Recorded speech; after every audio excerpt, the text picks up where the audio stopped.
damn it.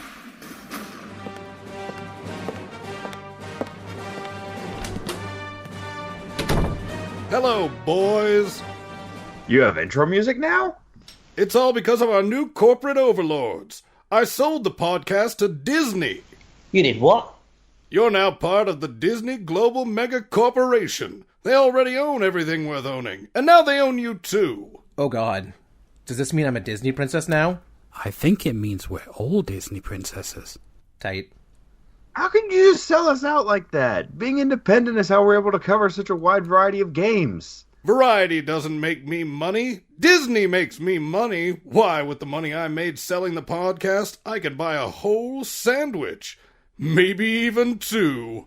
So, let me guess. We're only allowed to cover Disney games now. According to the blood pact I made with Walt Disney's frozen head, I mean the contract I signed on your behalf, yes. Well, that's just perfect. Anything else you want to demand of us while you're here? Yes! Take this pack money and buy me a sandwich. Later, boys!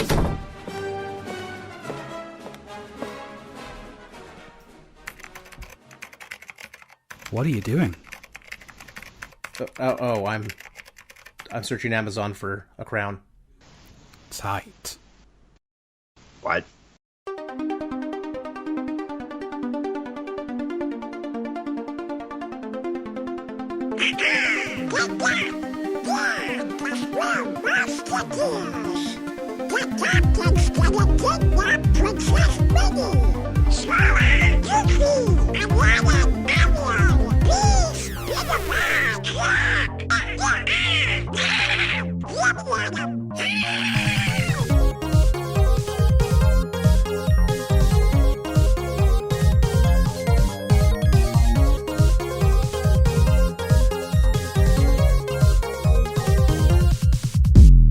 Hello everyone and welcome to episode 20 of the Retro Odyssey podcast. I'm your host as always, Adam, and I'm joined as ever by Steve, Ryan and Matt. How you doing, guys? Not bad. Not Very too shabby. Nice one. So what have you been up to this month? Alt or not? Work, mostly. Fun. Yeah, same. And, I'm just back at work. The problem is holidays, I get a nice long summer holiday and then it's back to the grindstone with everything full on. Have you been playing anything or not had much time? I've been playing a little bit. I think the ones I've been playing lately are still more Diablo, and I started playing Final Fantasy 13. Are you playing like a Final Fantasy game or something at the moment, Matt? You're playing 14 or something, I think? Yeah, the MMO. I've been playing that for a year now, actually. Oh, right, okay. I thought it was just like another entry into the series. No, 11 and 14 are MMOs. Right, so 13 is its own game, and then 14 is an MMO, so there's no 14 that's an actual story. There's an actual story, it's just a lot longer to get through. Oh, right, okay, so it's still like a full-on game, it's just online as an MMO. Yes. Yeah, in fact, it's one of the best stories they've written. Okay, does it play differently to a normal one? Because I just thought there were like these single-player JRPG experiences that last, forever. You do have like a lot of the normal MMO concessions, like you've got hotkeys for abilities, stuff like that, and obviously you've got multiplayer dungeons and stuff like that. But a lot of the game, a lot of the story stuff is stuff that you do single player. Okay, so it still effectively plays very similar to the other games. It's just online with other people. Yeah, there's just like a load of other people around, and there's huge amount of content as well. Obviously, you've got to keep bringing out content consistently in order to keep people paying the subscription. Oh, yeah, I guess so.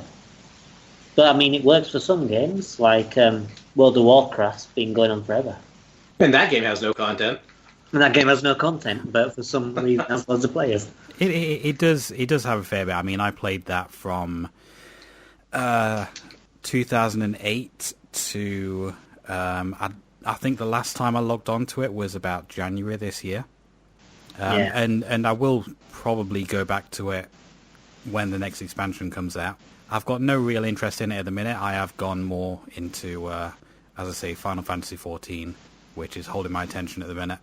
Because WoW has kind of been on this decline, kind of, and a lot of the time I was logging in and thinking, I don't really want to do anything. I'm just logging in for the sake of it.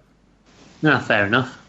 Well, as long as you're enjoying this. I mean, I think you've played enough World of Warcraft by now to be able to, move on to something new. There is an attachment with MMOs, especially if you've been playing, like I have, the exact same character. Like, my main character is the one that I created, like, on day one when I started playing. And I've been playing that character throughout. So there is an attachment there, and that is probably the one thing that will actually bring me back, because I want to go back to that character that I created. Yeah. All right, nice one. I mean, for me, I've been playing Mario Maker again, as always, but I seem to be reducing my time with it a fair bit. Been diving into Astral Chain as well, which is okay. I mean, it sort of looks pretty. I mean, it looks pretty, like, artistically. It's really good. But then there are some times, like, there's this one bit where a dude's on a floor, and you look at the shadow, and the shadow's all pixelated. Like, you can see all the individual pixel gradients. And it's like, well, this looks a bit shit. And the actual combat itself it's not bad. I mean, it's kind of good in theory. Like, you can tie people up using the chain. You can bring out different legions, and they've got special abilities. So there's one with a sword that can be used to, cut things, as you would expect. But there are enemies that, like, provide shields, for example. And you can use a sword to cut the communication link between them. So they're then defenseless. It's real neat in practice, but it's quite fiddly. And then, like, the other part of the game is, like, detective work. But it's, when you play really shit investigation games, and it's just, like, collect all the things, and it kind of guides you to everything you need to do. It's like that, but worse.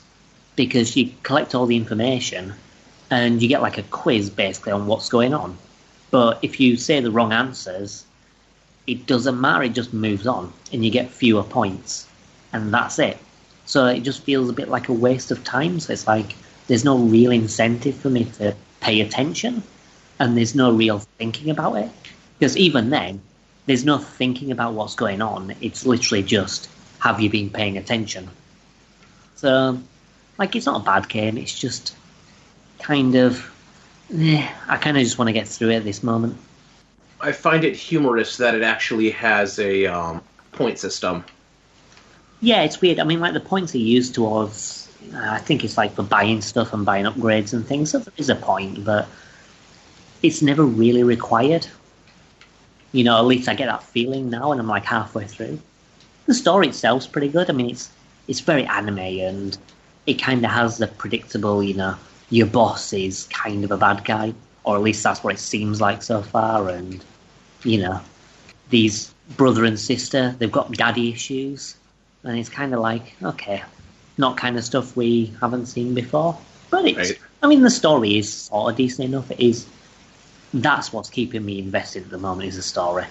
And the fact that it's full of, like, saving cats, which is cool. But yeah. It's full of saving cats. Yeah, there's, like, people say, like, my cat's over there and it won't come to me. Can you go and pick it up for me? It likes getting distracted by cans, so maybe kicking around a can might make it like you. It's like literally this woman's like 3 meters away from a cat, and she asks you to go and pick it up for her. Am I right in thinking that your cat talks as well? I've not experienced that yet. There is a talking dog, but it's like a girl in a dog costume. Oh. Yeah, like, it's weird because she pretends that the dog mascot is like a separate person. So she's like, oh, where's Lappy gone to? Or, like, she'll see the costume laid out, and it'll be like, there you are, Lappy, and pretend like it's a completely separate person, even though everyone knows that this woman is the one who's inside the costume. But it's really weird, because it's inside a police station as well. But it's like a high school. And the music that plays in the police station, it's like a fucking disco rave. And it's like, okay, it's a bit weird. Like, the whole game's, it's a really cool concept, but it's just not very fun. And that's the main problem with it, is the gameplay is just kind of bland. So I'm a bit disappointed, because, like, Bayonetta I love, But this is just kind of, never mind. Anyway, we've spoken to like Steve and Matt, but Ryan, have you been playing out? I got into Guacamelee Yeah. just a few days ago. That's or a good Guacamelee too. Oh, right, okay, the second. I've not played the second. I've played a bit of the first, but not the second. I mean, it kind of depends on how much you like Metroidvanias, because that's what it is, except it's Second. it's super good. But, like, you know how it was like, oh yeah, and Guacamelee is just packed full of video game and pop culture references. Yeah. This is the same. It's the same and even more so. When you get into the very beginning, the game opens up essentially like Symphony of the Night, Alright. where you walk along, except instead of Richter, you're Juan, and you stroll up to the boss, and they just recreate the dialogue. Alright. That's cool. And then you go and have a super easy boss fight. And yeah, it immediately pops around and does more pop culture references and more jokes, and it's a bit more self-aware. And it's just great. And it plays just as well as the old one. And true to Metroidvania, you lose all your abilities. Honestly, I've kind of gone off Metroidvania recently. I mean, I think for maybe the last year or two, I've just completely gone off the genre. I think it's just because it's so oversaturated now that it's, unless it's something special, most of them just feel like, oh yeah, it's another Metroidvania style game. Like Bloodstained I was excited for because, it's the Castlevania guy, so I knew it was going to be good, and it was good. And there was one I played called Yoku's Island Express, which I played because I heard it was really short, so that kind of instantly grabbed me because I thought, it's not going to be one I'm going to spend ages on. And they mix the Metroidvania with pinball, because you're effectively like a postal service worker, and you're going around delivering mail and sorting out some problems like that. And the whole world's built around like a pinball machine. And it's really interesting. Like, I don't like pinball games, but it's really simple, so it's never annoying, but it's fun enough where you're like, okay, this is a really cool gimmick. So those are the only two in like recent history where I've thought they're really good. And the rest are just like, they're fine. Like, Sounds fun. Yeah, I mean, there's a game that's come out recently which has been getting good reviews, but like I just can't get any kind of hype behind it. Blasphemous. I mean, it looks really pretty, and it looks like and sounds like it's going to be a great game, but I don't know, nothing about it seems to like want to hook me. And the fact that it's a Metroidvania just kind of makes me think, Like, I'm waiting for my backer code from, the Game Kitchen or whoever the developers are, because it still hasn't arrived for some reason. But I'm probably just going to get rid of it when I get it, because honestly, I just don't think I'll play it, like, at least for another few years maybe, or until I get that, that sensation of wanting to play one again. It is very difficult, but it looks beautiful. It is a really, really, really nice looking game in like that pixel art style. Well, I have heard that it's like Symphony of the Night, where it starts out really tough and you're wanting to get the next checkpoint as soon as possible. But then as you start to get more abilities and powers, it then starts to kind of level out. Because like Symphony of the Night at the start's pretty tough. So I think it might be like that potentially. Yeah. But I'm not sure. Anyway, yeah, you've played the beta, so what are your impressions of it? I died a lot, and like I said, I enjoyed the atmosphere, the hints of story that it gives you, but other than that, yeah, it is super difficult. I really struggle with super difficult games because I'm not brilliant at the kind of thing. It's a shame because games like that, Dark Souls, Bloodborne especially, they interest me so much. I mean, the lore, the world. But the difficulty. Yeah, it's like, I wish I was good enough to get through these because they just look fascinating. And being a horror fan, that is totally my kind of thing. But I can't get through them. Yeah. You know what? There's a lot of people that kind of argue about difficulty now, saying it's against the developer's vision and stuff like that, so it should just be what it is. But Bollocks. yeah, to me, that's what normal mode is. Normal mode is the developer's intention. Hard mode is for people that have beaten the game, want a further challenge, and easy mode is for people that, just aren't good enough for normal mode, so they want an easier time so they can experience it. That's what the difficulty level's all about. What was it? There was one game I played, and it just has a normal mode. But if you die like 50 times, then the game goes, right, okay, you suck, here's an easy mode. And Super Mario 3D World hands you the gold Tanuki suit after you die a certain amount of times in a level. yeah, like the Nintendo games, they don't have difficulty modes per se, but it's like, okay, you're dying, here's an assist. Like, even the newer ones, it gets to a point where it's like, do you want Luigi to beat it for you? And then you can move on. Right. And I don't necessarily see the problem in that. Because, if you want to continue, then, some people aren't very good at games. Some people don't have the patience or the time. Like, for me, like, difficult games, if I'm enjoying it and I'm feeling that I'm progressing, I'll stick with it. But if not, then I start to lose patience, because it's a time investment learning to get good with a game. And if it's not that good, or if you don't feel like you're making a lot of progress, or it's overly difficult, then you kind of think, why should I put in that time investment? I don't really feel it's worth it. Like Dark Souls is overly difficult. I got that game on the 360, and I just felt like I wasn't really getting anywhere. And I just thought, yeah, it's not for me. I probably could have mastered it, but it just kind of felt like the game was intentionally fucking me over.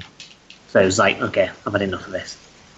And see, the crazy thing about Dark Souls for me is I'm someone who doesn't really like hard games, but because I have a paranoid nature, I end up doing really well at Dark Souls because I don't try to barrel through. Out.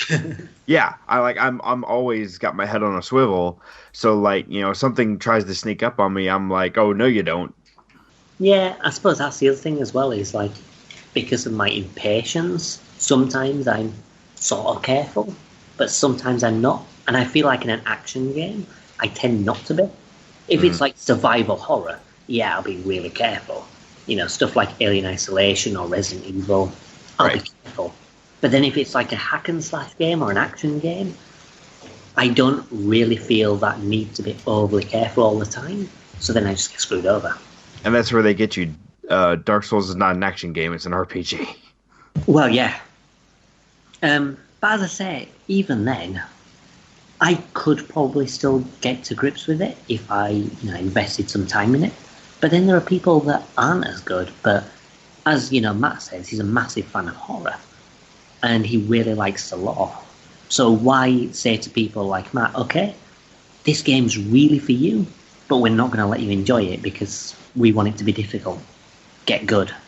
Mm-hmm. I think, there's no shame in having that, even if you want them to have a good shot. I mean, stuff like Dark Souls, they think that the combat is rewarding.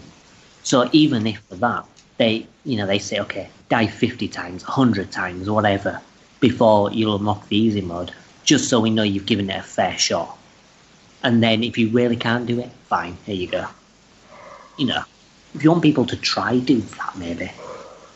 I mean, some games do have adaptable difficulty as well. I mean, Resident Evil, for example. Yeah, Resident Evil 4, we didn't bring it up last month, but depending on how well you do, the game will be made easier or harder.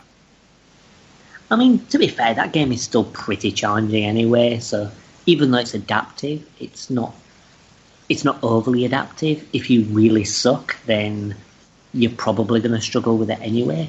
But still, that kind of adaptive difficulty is a good idea. Yeah. Probably quite hard to implement, to be honest, but, I still think it's a good approach. And if you're wanting to be difficult but fair, maybe that's another idea. Anyway, I think we've ranted for a difficulty a bit too long. We'll take a little bit of a break and let's move on to the news. Oh no! The water! Oh, I'm in big trouble if I don't fetch it.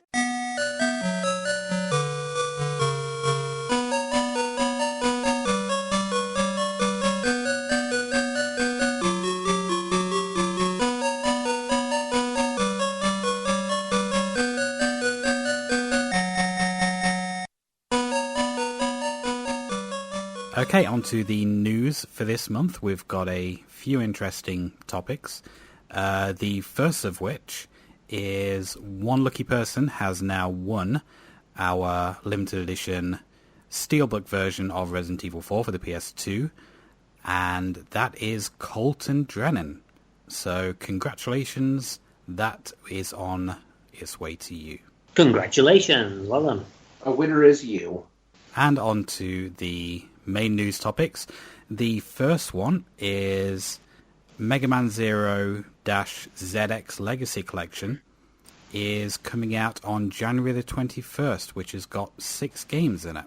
Which is great timing as well, because I have quite a fair bit to play this year, so coming in January means I'm probably going to get to play it when it comes out. It also means I'll get to play ZX and ZX, I don't remember what the subtitle of the second one. I never got to play them before. They got quite expensive. Yeah. I never played any of them. In fact, I was kind of debating which Mega Man series to dive into next, but hey, the Zero and ZX ones are, going to be lined up for me, so it seems to make sense to go into that. It'll be a pretty interesting switch-up for you, because where Mega Man is a run-and gun, ZX is a hack-and-slash, really, if you're going to play it the fastest. So does it feel like, say, for example, Mega Man X4, but when you play as Zero, where you're using all the sword stuff? Except it feels good. Alright, so it's just a polished version. Yeah. Is Zero and ZX like a continuation then? So Zero is a spin-off of X, and ZX is a spin-off of Zero? Yeah, Zero takes place after the Maverick Wars, so well after Mega Man X8. Okay. Like, I honestly think it's like 100 or 200 years later. And then ZX is like another 150 years later. Oh, okay. After what happens. So yeah, it's a spin-off, but it's like like they put a huge gap in there just in case they want to make more games. Alright, so it's basically a continuation of the Zero story, but with a huge gap in the middle. Yeah. Alright, that's cool. I'd say it probably makes sense to go into those next because, the X series was the last bunch I went through. But yeah, I'm quite excited about that. And they're actually putting all the games on the CD or cart or whatever, which is probably a first for Capcom. Yeah, right. They finally figured it out. They're like, oh, there's room. We can put all of it on here. Yeah. Well, the thing is, there's room anyway. I mean, for example, the Mega Man Classic series. They're fucking NES games. How are you not going to fit all of them on a cart? Seriously. Well, yeah, and it's like people actually broke down how big the Collection 1 and 2 were, and there was plenty of room. Yeah. I mean, you could fit all of them onto one, and it would have fit. No, I want a 4-CD game. I want this spread out as much as they can. Oh, no, why do that? There's 6 games. Let's put them on 6 CDs. Fuck it. Oh, yeah, I was going to say I want 1 CD per game. Yeah. Well, anyway, I mean, people are going, oh, yeah, Capcom have put all of it on one disc.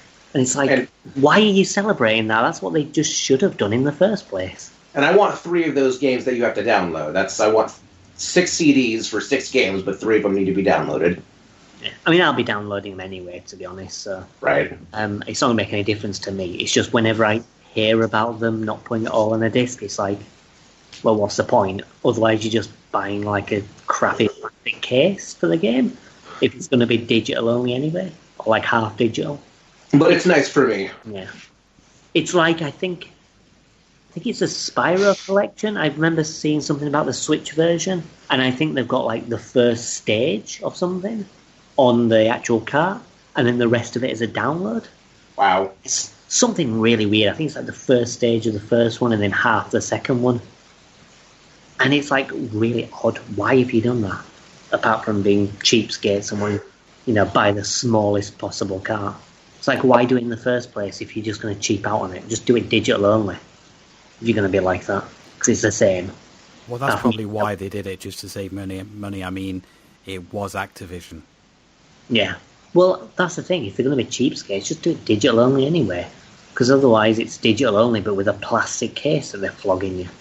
Because if they did it digital only, then maybe we'd get like a limited run release instead, where they actually put some effort into it. Never mind. But yeah, more Mega Man. Well, hey, hopefully they do Legends or something next. Or Battle Network, or one of those. Oh, start doing Battle Network collections, holy shit. Yeah, I mean, Battle Network's an RPG, so I probably won't like it. But I'd be up for trying it. If anything's going to get me playing an RPG, Mega Man's probably going to be up there. I'm so glad you found this new vice. Yeah. Moving on to something a little bit more in my wheelhouse, Doom 64 is coming out for the Switch on November 22nd. I was hoping for a PC release as well. It doesn't seem like that's going to be happening. But Doom 64 is a decent game hampered by the control system of the original release. So I actually have an unofficial PC port of it, which runs perfectly. It uses the same control scheme as the original Doom on PC. It would have been nice to get an official version of that, but I'm happy to buy it on Switch. Yeah, hopefully they do an update control scheme to make it more playable. I was say, didn't Doom also, Doom 64 run a little rough too? Probably it was on the N64. It runs perfectly on the PC port that I've got. I would imagine and I would hope that this port would be with 60 frames per second, or at least, a solid 30. But the main thing with Doom 64, as Matt said, was the controls. I only played like the very first stage or something, and it's sort of like first-person shooter tank controls, so it feels really kind of stiff and awkward. Having a modern control scheme would definitely help that game a lot. I mean, they might not do anything, but if they're going to go to the effort of porting a game that's never been ported before, obviously officially, then I think they're going to put some effort into it. You would hope. I mean, I will wait for reviews, and if they are still using like a really wonky control scheme, then I'm just going to stick with the one I've got. Well, it's only like controller mapping and stuff, and because you have two sticks and things available, I don't see why they would. It would make no sense, because it is a 3D environment, and mapping controls to actually include like a proper, ability to strafe and move the camera with the right stick. I don't see why they wouldn't update the control scheme. I mean, it's modern Bethesda, so who fucking knows? Mm-hmm. But you would hope they would do a good job of it. But yeah, I'm very excited for that too, because I've never played Doom 64 in its entirety. Just played like the first stage for a bit, and that was it. But it looks good. Also on the news this month, the almighty Terry Bogard has been added to Smash. Or will be added. Will be added. Yeah, it's upcoming. Yeah, Banjo's just been added, which is... Well, I say it's pretty great, but honestly, I've got it, and it's not so great. I mean, I like Banjo enough. I don't think he's super duper, but... No, I like Banjo. I love the Banjo games, but in-game, I can't control him very well. Like, I tried practicing against the AI, and I just lost both matches. And I'm not keen on Spiral Mountain as a stage. I like Spiral Mountain as a stage, honestly. Yeah, the rotation is interesting. The rotation's interesting, but I find that the area's quite small for most of the time. So it's super tight with small blast zones. Yeah, it feels very claustrophobic, and I think it's just a little bit too small. But yeah, I think the design of it and the look of it and the rotation's quite interesting. But for me, it just feels too small to be like enjoyable. I love the music though. The real music is great. I was just about to ask if that's the stage that is a spiral around a mountain, and I just realised how stupid that would have sounded. Yes, Spiral Mountain is the mountain with a spiral. I remember the stage, yeah. I have no idea what you're talking about, Matt. But yeah, Terry Bogard has joined the fight, as they say. Which is funny because it's like, oh yeah, it's got people from SNK. It's like, I guess you picked the one name from the one big SNK game that people know. You see, it makes sense for me, because you look at the ones that have been released so far, and for me, Banjo is the interesting one. But then for other people, it's other things. Like you've got Joker, which is the Persona one. You've got, is it Hero or something? Hero from Dragon Quest. Which is another very different fan base. You've got Banjo, and now you've got Terry. It's like they're appealing to different people, because even though SNK might not be big for, us guys, for example, like over in Japan or like big fighting fans, for example, really, really love SNK. And I've seen videos of people watching the reveal trailer for Terry and getting really psyched for it. And I think good for them. Because I think that's what they're trying to do with at least this first Fighters Pack, is they're trying to find something for everybody. Like, there are some people that will like maybe 1, 2, perhaps 3 of them, but you're going to like at least one of them. And I think that's what they're going for, is that they just want at least one person to make people happy. I mean, fair enough, but I just felt it was a little odd. Yeah. I mean, I think the main funny thing really is that, when you look at Ness, Pokemon Trainer, and Terry Bogard, it looks like child, teenager, and adult, because they're wearing very similar clothes. Right. So it looks like an evolution. The Pokemon Trainer evolution. Yeah, which made me laugh when someone posted that and I saw it and I was like, yeah, it's funny because it's true. Anyway, what else we got? I think Konami have fucked up again. Well, not fucked up necessarily, but we got some more information on the TurboGrafx 16 Mini in the form of a picture comparing it to the originals. And the originals seem to show off that the TurboGrafx Mini isn't going to be very mini. It is like quite a big console anyway, but I'm sure it'll still be fine, because they did the retro collections for Contra and Castlevania, and the emulation was really good. So I imagine this will be fine. I just find it funny that they've made a mini console and completely forgot about the mini part. Yeah, I mean, the size isn't really an issue for me personally. I might have to kind of like put my consoles slightly closer together to get it to fit on the shelves, but it's something that I've been interested in since they announced it, and this doesn't really put me off. Yeah, as it'll be interesting to see people like, Spawnwave or whatever opening up the console, because I imagine there's going to be a lot of space in there.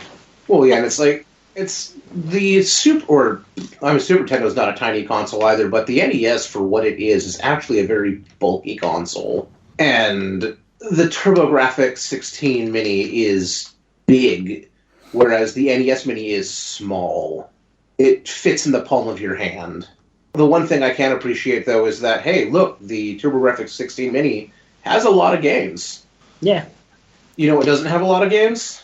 Gone. The NES Mini.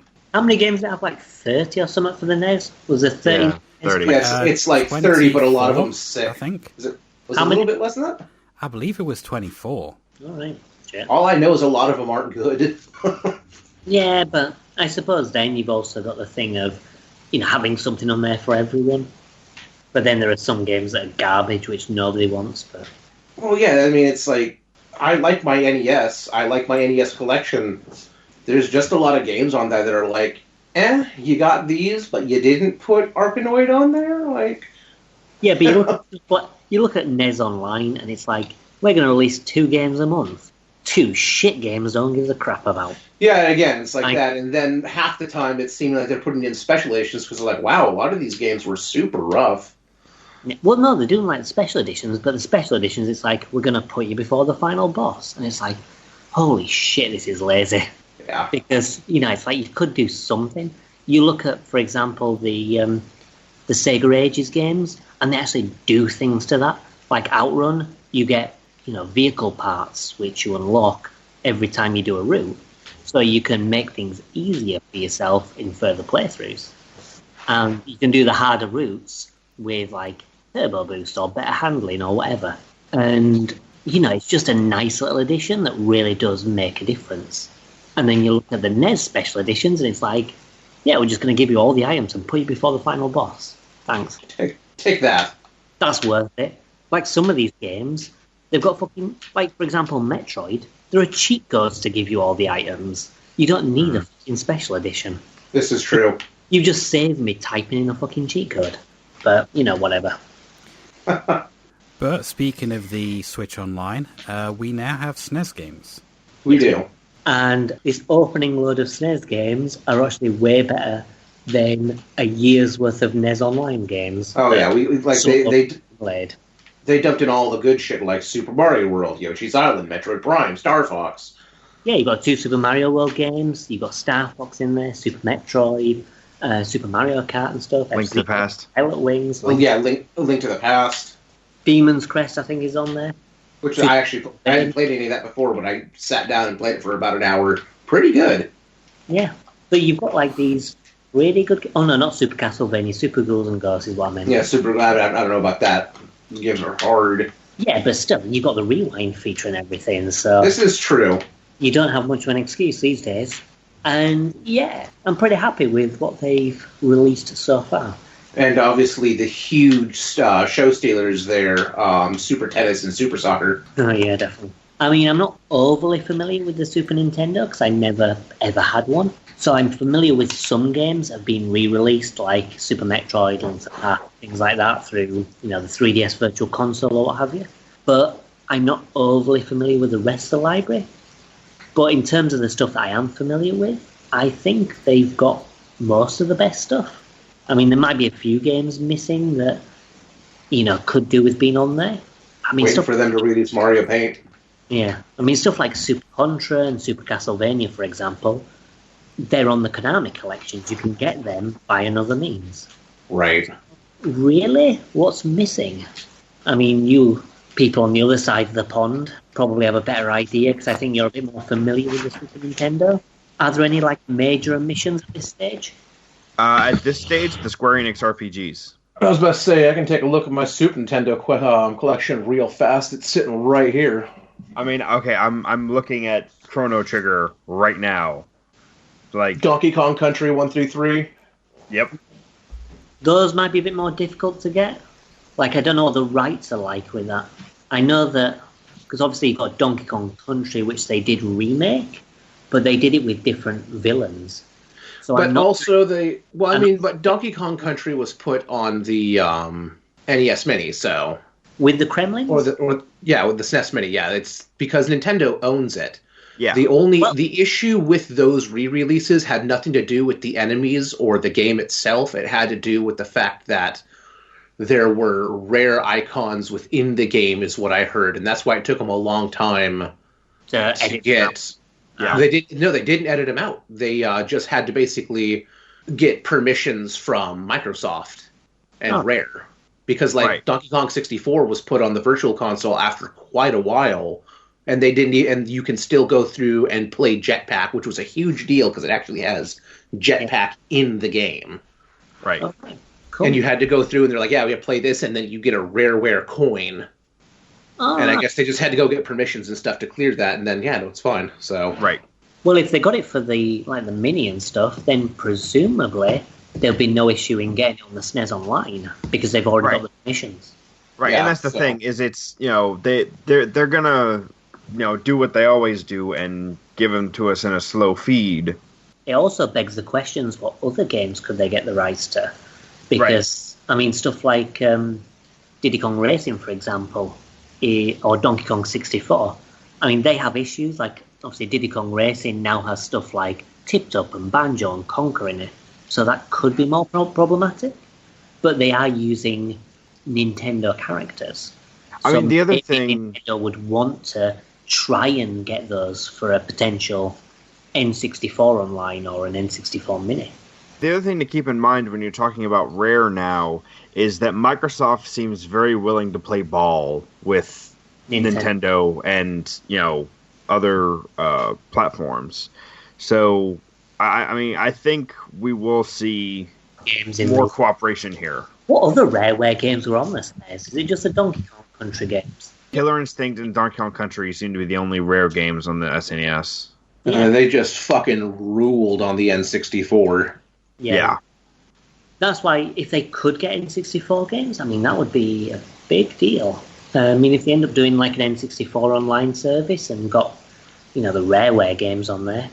I mean, here's the thing. They could also just... Well, they could also just give us... Actually, wait, Golden... I was going to say they could just give us the Rare replay on Switch, but GoldenEye wasn't on there. They couldn't do GoldenEye anyway because you've got issues with is it EA that does GoldenEye now? Because you've got the movie company rights, whoever has the game rights, which is maybe like EA or Activision or someone. Well, that and GoldenEye already has its own problems too with unlicensed likenesses. Yeah, they got in a lot of trouble for that. So I think there's like a lot of issues rights with GoldenEye, and honestly, I think it's very, very unlikely that we would see that again. I think at the very best, we may get a remake if Rareware ever got the permissions to make another Bond game and decided to remake. We did get a remake once, and it was bad. Everyone was all excited, and then they shut up about it. Well, that wasn't a remake. That was That was basically like another version of the GoldenEye film, but it was supposed to be a remaster remake, and it was a completely different fucking game. Well, that's the thing. It's a completely different game. It doesn't really share any of the levels, to be honest. So it's completely different. I mean, it follows the same story, but yeah, I don't necessarily consider it a remake of the N64 one. It's just a different GoldenEye game. But I mean, even if you leave out GoldenEye, the Rare N64 library is pretty damn good. Oh, it's huge. Yeah, so I mean, even if they got Rare Replay over minus the 360 games, it'd still be pretty good. But once again, Microsoft is willing to play ball. I mean, they're putting their games on the Switch, so I wouldn't see any reason to take those out of there. Yeah, Banjo just appeared in Smash literally like last week. The problem with the 360 games is that they weren't built into the game. What happened on the Xbox One is that it loaded up the Xbox Live versions or Xbox 360 versions of those games. Right. So they would have to port over the 360 games. And you are correct. So say they'd be porting over half a dozen 360 games, and I think the effort probably wouldn't be worth it. But I mean, even if they just went, okay, it won't include the 360 games, but they have this. Because they could even make their own. Because a lot of those games on there were just emulations, for especially the older stuff. So I could see why they couldn't do like a Nintendo edition of it. And then they could include things like Diddy Kong Racing, Donkey Kong 64, right, the Kong Country games. So you don't get the 360 ones, but then you get some of the Nintendo properties. Right, you get the most. You get the most notable omissions from Rare Replay because they were Nintendo IP. Exactly, because obviously with Nintendo, you could use the Nintendo IPs. So I think that would more than make up for it. Yeah, I'd drop $60 on that. Yeah, I mean, absolutely. Damn, why aren't we in charge of Microsoft? We would get them to fucking do this. It would make also, sense as well. I'm confident that we had this same exact conversation several months ago. Probably. Like almost verbatim. Yeah. I mean, we'll definitely see at least the original Banjo-Kazooie, I'm sure. Even though they haven't announced it yet, I'm pretty sure that they're going to get the original Banjo-Kazooie on there just because we've got him in Smash. Yeah, I think it's probably happening. Right. Because, I mean, really, they had no reason to have him in Smash because most people are probably going to get the Fighters Pass anyway. And in order to get, the license from Microsoft, presumably Microsoft will be benefiting from the transaction, at least from publicity. So it would not make any sense for Nintendo to get nothing from the deal. So I don't know. I think we're going to get Banjo. I mean, what Nintendo gets out of it is goodwill from the fans that have been demanding Banjo for years. Yeah, not much of a financial incentive though, because they've got a lot of goodwill anyway with Smash, because Smash has literally everything in it, and everyone. Yeah. So I don't think they necessarily needed it. They introduced stuff like Ridley and King K. Rool. I don't think they necessarily needed the goodwill, to be honest. Yeah. But there you go. Well, they're going to fuck up something in the next generation, so they need to stock up. Yeah. Anyway, we've probably been repeating ourselves, as Ryan quite rightly pointed out, so let's move on to the next news topic. What you got for us, Matt? Okay, the next one is something from a company called Terra Onion. They've released something called the Mega SD. Basically, it's an FPGA cart with the ability to play Mega Drive and Mega CD games from SSD. The cart basically emulates the Mega CD Sega CD unit without needing the actual hardware, and allows you to play CD games from a SD chip. Interesting. They previously released one for the PC Engine, which emulated the CD drive for that. And they've just released last month this Mega CD version, this Mega SD. Nice. And it'll work on your normal Mega Drive, it'll work on your Analog SG, it'll even work on the Nomad. So you can actually play Mega CD games on your little handheld Nomad if you want. Holy crap. Well, little handheld Nomad. I mean, it's not that little, but yeah. It's officially now the most portable disc-based system. It is a bit pricey, though. You're looking at $260 or Right. €230. Fucking hell. We'll give that one a skip. Yeah, but it is the first time that a company has been able to emulate the Mega CD in this way. And like I said, it is all on a cartridge. You don't need the CD add-on at all. That saves outlets because Sega just loved their wall warts. And also, it's like, yeah, working CDs are getting rarer and more expensive. Yeah. And then getting Sega CD games that are still in good condition are also getting a little bit rare. Not more expensive, because there weren't a whole lot of great games. Some of them are really expensive. I mean, luckily my CD unit is actually modded to play CDRs, so I don't have to so much worry about disc rot, stuff like that. Right. Well, there you go. You could just rip a new one. Well, because, yeah, the Sega CD didn't even have any DRM of any manner, did they? I'm not sure, to be honest. Mine doesn't anyway. Yeah, I'm not sure. But I mean, it's still pretty cool. It's a neat idea. Because, as you say, you don't really have to worry about disc rot or anything like that, with it all being cart-based, which I think is kind of important these days, because that physical media ain't going to last forever. Especially like with discs and stuff, it's so easy to rot away. And really, this is just a new version, or this is essentially a new EverDrive, except it's the Mega CD EverDrive. And all of those are hella expensive. Yeah, that's true. Because they're, I think, they're about £100 or so each. Yeah. And I think it can support up to a 400 gig SD card as well, which will carry the entire CD library. That's cool. Yeah. I mean, Probably the like CD library 70 times over. Yeah. The Mega CD library is like, 10 games or something? I'm joking, of course, but it still wasn't very... I think it's somewhere around 1890. I'm not entirely sure. Yeah, wasn't particularly sizable, but there you go. But yeah, it's definitely a good thing to have. I mean, people complain about like emulation stuff and talk about piracy, but I think that's going to change. I think as soon as stuff starts getting older and people start realizing, shit, things aren't working anymore. I mean, like my N64, for example. N64s were supposed to be like nuke-proof, but mine stopped working. So I've had to, get a new one. And yeah, physical stuff isn't going to last forever, and there's going to be a point when I'm not going to be able to replace it. Like, for example, N64 controllers are getting quite expensive because those analog sticks just keep dying. I was about to say, but you know what? 23 years? It's not bad. That's pretty good. Yeah. Let's go another 10 years, and you show me a Gen 1 Xbox 360 that's still working. Oh yeah, shit. I mean, like, my left Joy-Con's getting fucking Joy-Con drift again. And I've sent in my Joy-Cons on 4 occasions to get them repaired or replaced from Nintendo, just because something's up with them.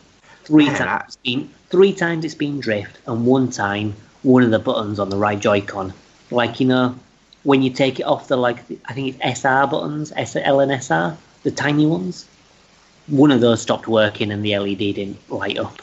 So, like, I've had the Switch for, I don't know, how long has it been? Like 2 years or however long it's been out. And already I've had to replace the Joy-Con so many times. Yeah. Which is pretty bad.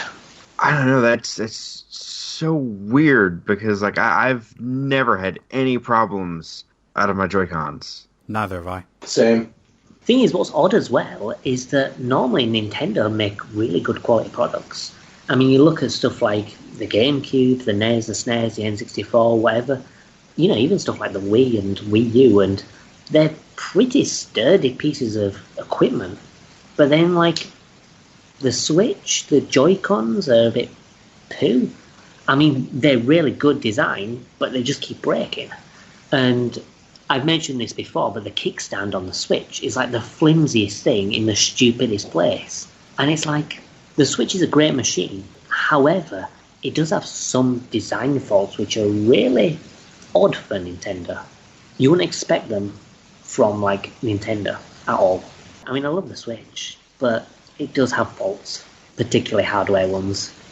Okay, well, we have one more news item, and that is the quite surprise announcement of an Aladdin and Lion King collection, which is coming out on October 29th and will include, I believe, 6 different versions of the... Not quite. It's sort of 6, but sort of not.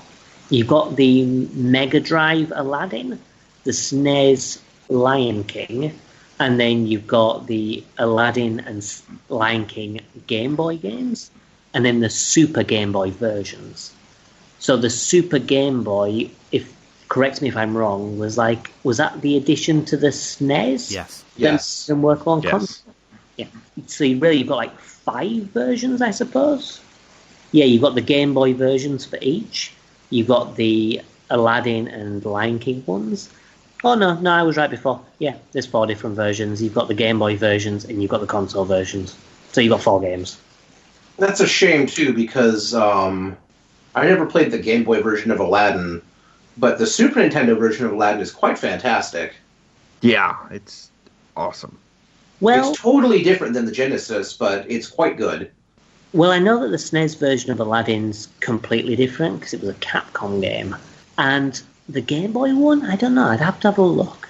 Because I know they made a version for the Master System, and that was a very, very different game. It was cool, but completely different. And I'm hoping that the Game Boy version of Aladdin is basically that, because that was really fun. As for Lion King, from what I can see, it seems like the Game Boy version is more or less the same as the console, just scaled down. So, probably not going to be great. The Lion King is like the Dark Souls of the 90s. That is So hard. That is a difficult game. I have never gotten past the Stampede level in that game. Well, the thing is, I don't think I've ever Lion gotten King, that far. the SNES version is supposed to be harder. And it's supposed to be harder, but it's also got more like issues as well. There are like more bugs or something in that version. So it's weird that they chose that version, because the SNES version is effectively the same as the Mega Drive, just not as good, which is weird. It'd have been better off doing like the SNES Aladdin and Mega Drive Lion King if you're going to do one of each. But The last time I played The Lion King, I played it on the Genesis on a tiny CRT that I guess the brightness would, like the screen was going, because even at max brightness and everything turned up, it looked like completely muddied and like nighttime mode. It was super dark. So basically I was playing nightmare mode. And it was insanely hard.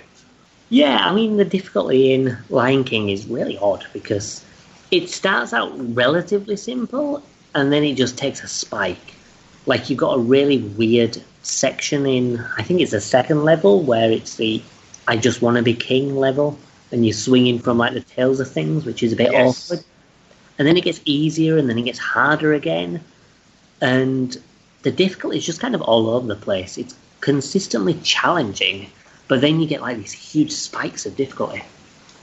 Well, Aladdin kind of has a spike like that as well. You know, when you get to later on in the game, you get that kind of like Battletoads TMNT kind of skateboarding. I mean, it's not a skateboard, it's flying carpet in this one, where you've got to go like up and down, kind of like the sewer level in TMNT, where you're Yeah. rushing along, and you've got that. I mean, I don't think that'd be too difficult, but that bit, because you get like up, down, fair enough, and then suddenly it just goes question mark, and it's like, fuck you, game. What the fuck does that mean? And then the level after that, that's my kind of like break point for Aladdin. I can't get past the level in the There's some really difficult platforming stuff in that level. Oh, you're talking about the genie levels? Yeah. It's not, but what makes it harder, that level, is that the hitboxes for everything are just janky as hell. So getting like the right jumps on the balloons and, holding on stuff is really awkward. And there's a lot of times where you'll fuck up and you'll think, that shouldn't have happened. And it just felt like bullshit, which is unfortunate. Another thing that's unfortunate is the fucking price of it. Is it like 40 quid or something? Really? Yeah. I think it's like 40 euros or something. It's pretty expensive. And you look at the footage, and I don't know if it was just for the trailer that they were showing the footage from the original games, but it basically looks the same. Like they probably upraised it to HD and added like the rewinds and stuff in. But it looks like the original games, but just upscaled. I mean, it's not like, for example, DuckTales looks very different. You've got stuff like Castle of Illusion, which is a completely different game. They made it 3D. Right. But this looks basically the same, and it's like, I do like those games. And if there was ever a sale that got it down to, 10 or less, then I'd probably buy it. But at that price, you can keep it, mate. I mean, that is insane. I mean, considering Konami, of all companies, managed to put out the Castlevania collection with, I think, like 8 games on it for less than 20. Oh, yeah. I mean, like Capcom, people complaining that they were releasing the Resident Evil games for 30 quid a pop. But, I mean, if you compare, like, the Resident Evil games compared to Lion King and Aladdin, I mean, those aren't long games. And if you've got a rewind feature in them, you're going to complete each one within an hour, easily, if you've got a rewind function to sort your fuck-ups. You're going to beat all 4 games in, 4 hours? Easily. And the Game Boy versions are probably very similar. So you probably won't play those anyway. I'm just having a double check on the price, but I'm pretty sure that it is, as I say, like 40 quid or something, or 40 euros or something like that. Yeah, I'm not going to be paying that for a bunch of ports. Oh, hell no. Like, as I say, if they do like a really good sale, then sure. But if not, then bollocks done. Oh, no, it's not 40, it's 30. That's not so bad. It is. 30 quid for, like, a Mega Drive game and a SNES game, effectively. And then the Paul Man's Game Boy ports of them.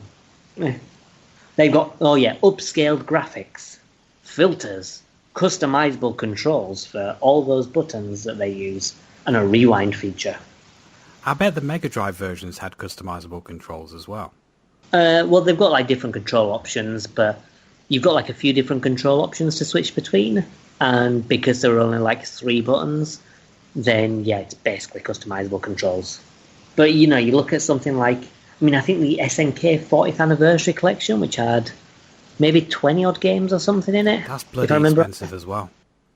I mean, how much is that? Because isn't that like 30 quid or something? That was about 30, 40, because that is something that I would really be interested in getting, but I am just not paying the RRP price on that. Yeah, but if you look at that SNK collection, that's like, 30, 40 quid? And this is 30 quid for effectively 2 games. Possibly 3 if the Aladdin version on the Game Boy is completely different. Yeah. That's a really, really steep price, because it's going to be like, would you pay 10 quid for a Mega Drive game? No. Which was scaled to HD? Depends on the game. I wouldn't. I mean, if you had an upscaled HD version of, like, say, a Japanese SNES game that had been translated to English and upraised to HD, maybe. I suppose, like, Mother... Is it Mother 3 that everyone's asking for, or Mother 2? Yeah. Mother 3, yeah. Mother 3. Say, for example, they brought Mother 3 over, translated, upraised to HD. Yeah, tenner for that, fair enough. But when you've got, like, a really short platformer that's just been upraised to HD, no, thanks. You're talking to somebody who paid $60 for a Secret of Mana cartridge without questioning it. Well, to be fair, though, Secret of Mana can often run $180, $200. Yeah, so... Whereas, like, Aladdin, you can pick up for maybe less than a tenner. Like 5, 10 quid for the actual original version. Yeah. And in box and everything. I mean, hell, all I gotta do is get into that closet and dig it out. Exactly. I mean, that topic, though, does lead us nicely into our main topic for today as well. Because our main topic for today is Disney. Speaking of Disney, how about that Disney? Exactly. So what we'll do is we'll take a little bit of a breather and we'll jump in and we'll discuss some Disney games in a bit more detail, other than Aladdin and Lion King, of course. See you after the jump. Gorsh, I'm Goofy. Should we do the thing?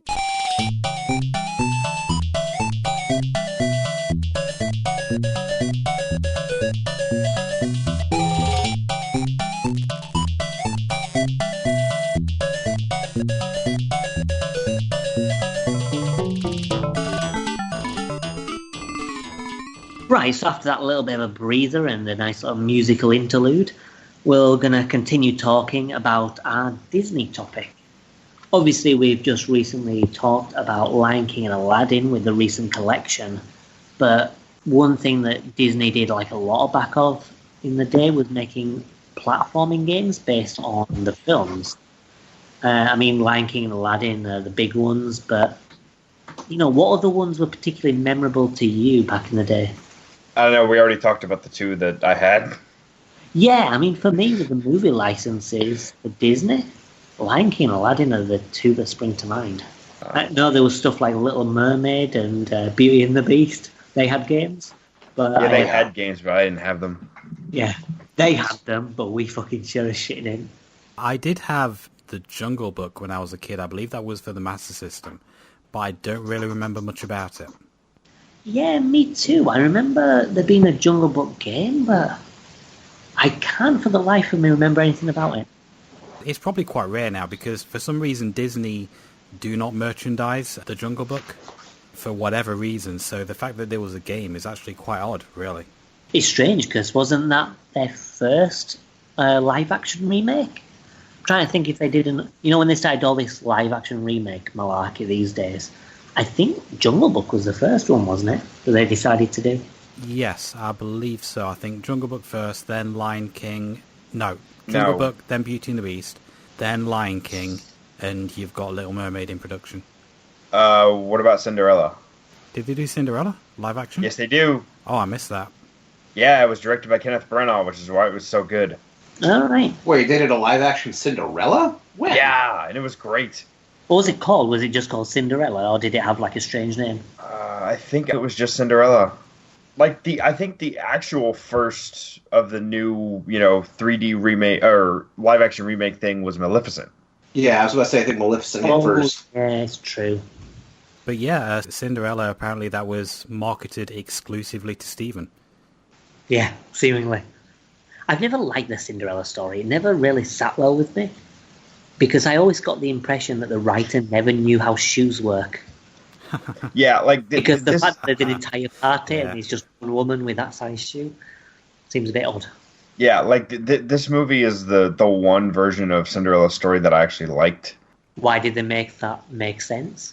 The a original little bit. fairy tale has the stepsisters cutting off their toes to fit into the shoe. Yeah. Nice. It's nice. But yes, so Classic. even in this one, does Cinderella have clown feet or something? No, it's that element of it is still there, but they actually give the characters more, character. Where the prince, I think the prince has a name in this one, which he didn't originally. Really? Yeah. I can't remember the prince's name, and that's probably the reason why. No, the prince Isn't he did not literally have a Prince name. Oh, it's just the prince? That seems very lazy. Yeah, his name was literally just the prince, and then people started calling him Prince Charming. I thought Prince Charming was Sleeping Beauty. No. In Sleeping Beauty, he actually had a name. It was Prince Philip. Oh. In Snow White Philip. and Cinderella. Prince Philip. Really? Yeah, in Snow White and Cinderella, they didn't have names. Okay. I'm just imagining, the actual Prince Philip. He rescued Sleeping Beauty by driving his car into the tower. Hello. Wake up, darling. Oh, bless him. Oh, I'll tell you what I did play. I completely forget that this is actually a Disney game. Toy Story. That's Disney, isn't it? Yes. For some reason, like I always think of Disney as in, The Little Mermaid, Aladdin, Lion King, Fantasia, things like that. But Think about Pixar. I never think of Toy Story as Disney because obviously you've got Pixar, which moved into that style of animation. Mm. But yeah, Toy Story was a game that I had for the Mega Drive. Did you guys play that? I don't know if it was on the SNES. Presumably it was. Toy Story was I've released never on the played SNES. Yeah, I didn't play the original Toy Story. I played Toy Story 2 quite a bit. All right. Toy Story 1 is fantastic. It's like a platformer for the most part. And then it just kind of like, hey, here's a new gameplay style. Like there's one bit which is a bit Metal Gear Solid-esque, where you're under like drinks cups, and people are walking by, and you've got to duck under the cups. Wait. Oh, I did play this game. Yeah. Because the second level is you have to help all the toys get into their hiding places and stuff. Yeah, that's right. And you've got to help them, hide. And then there's another one where you can try on a remote control car, and you've got to drive it and leap out of the window. And it's I do remember this. And then there's another level which, Matt, you'll be interested in this. There's another which is basically a Doom clone. So you're going round and you've got to hunt for like these little alien creatures. So you're wandering around like this Doom style level in first person. So you've got effectively, this could have even been like the first person shooter on the Mega Drive, really. I don't know if that Zero Tolerance or whatever it was called came out before. But yeah, you've got like a Doom clone in it as well. I'll have to check this out. Yeah, it's really good. The game does have level passwords. So even if you just boot up the emulation and load up that one level, it's really neat. And like the final level, you're on like this, I think it's either a rocket.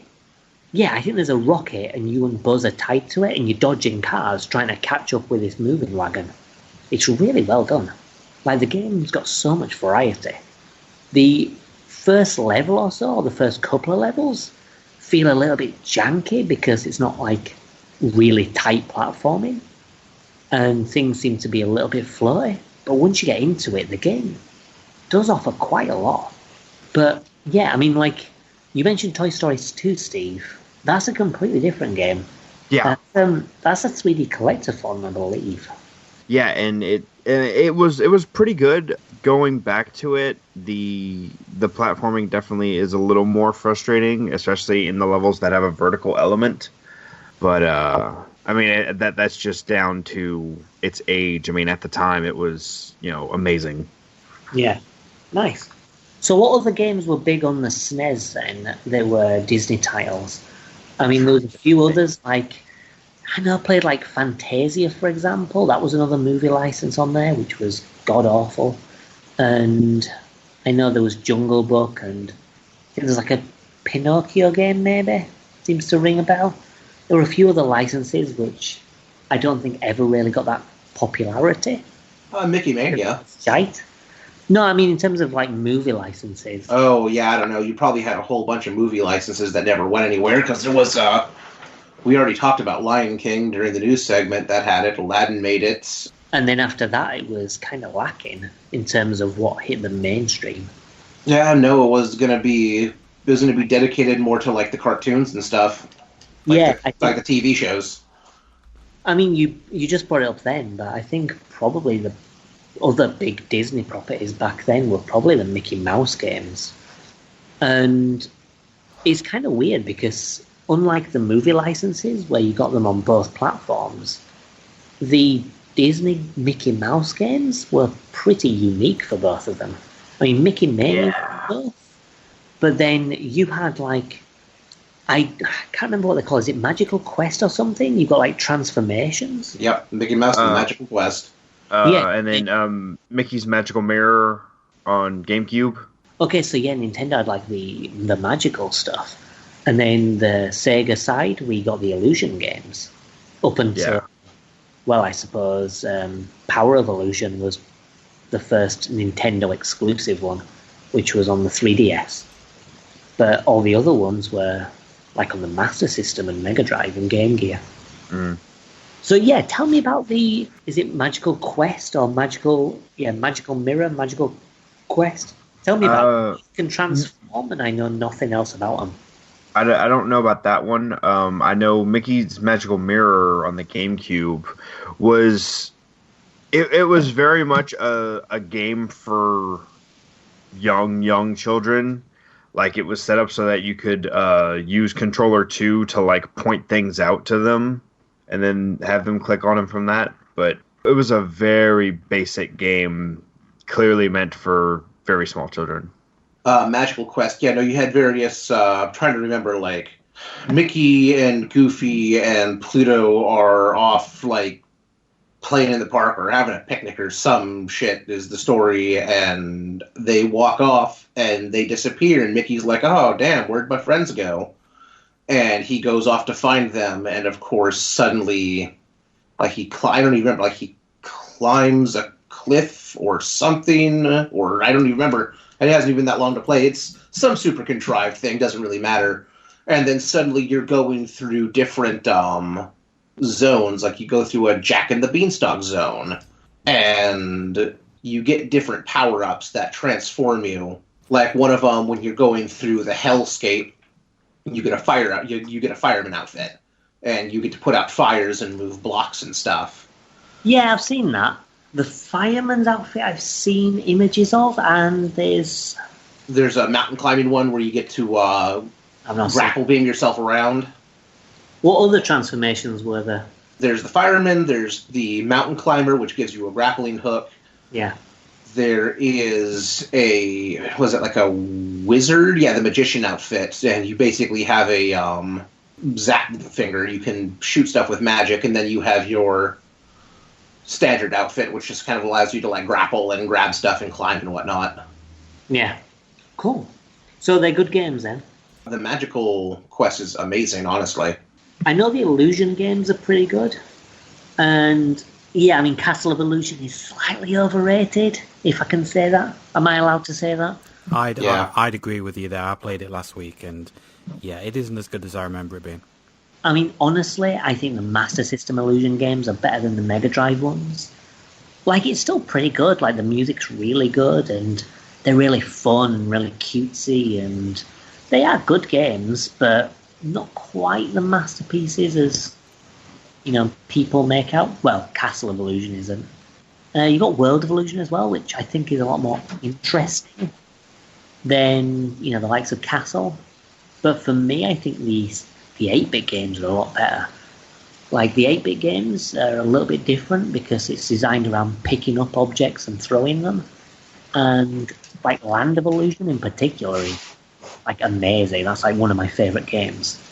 Oh, yeah, you had other good stuff, like Mickey Mania was one of my favorites, even though that game got hella hard. Yeah, the difficulty on that was intense. It's just like, here's the first level, now the second level, we're gonna fuck ya.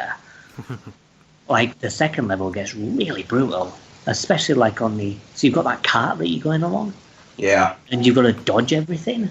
And then you've got all these skeletons that explode and the bones go everywhere. And it's a little ridiculous. Yeah, but the thing is, it's weird because you get to the next level, and the next level's kind of easy.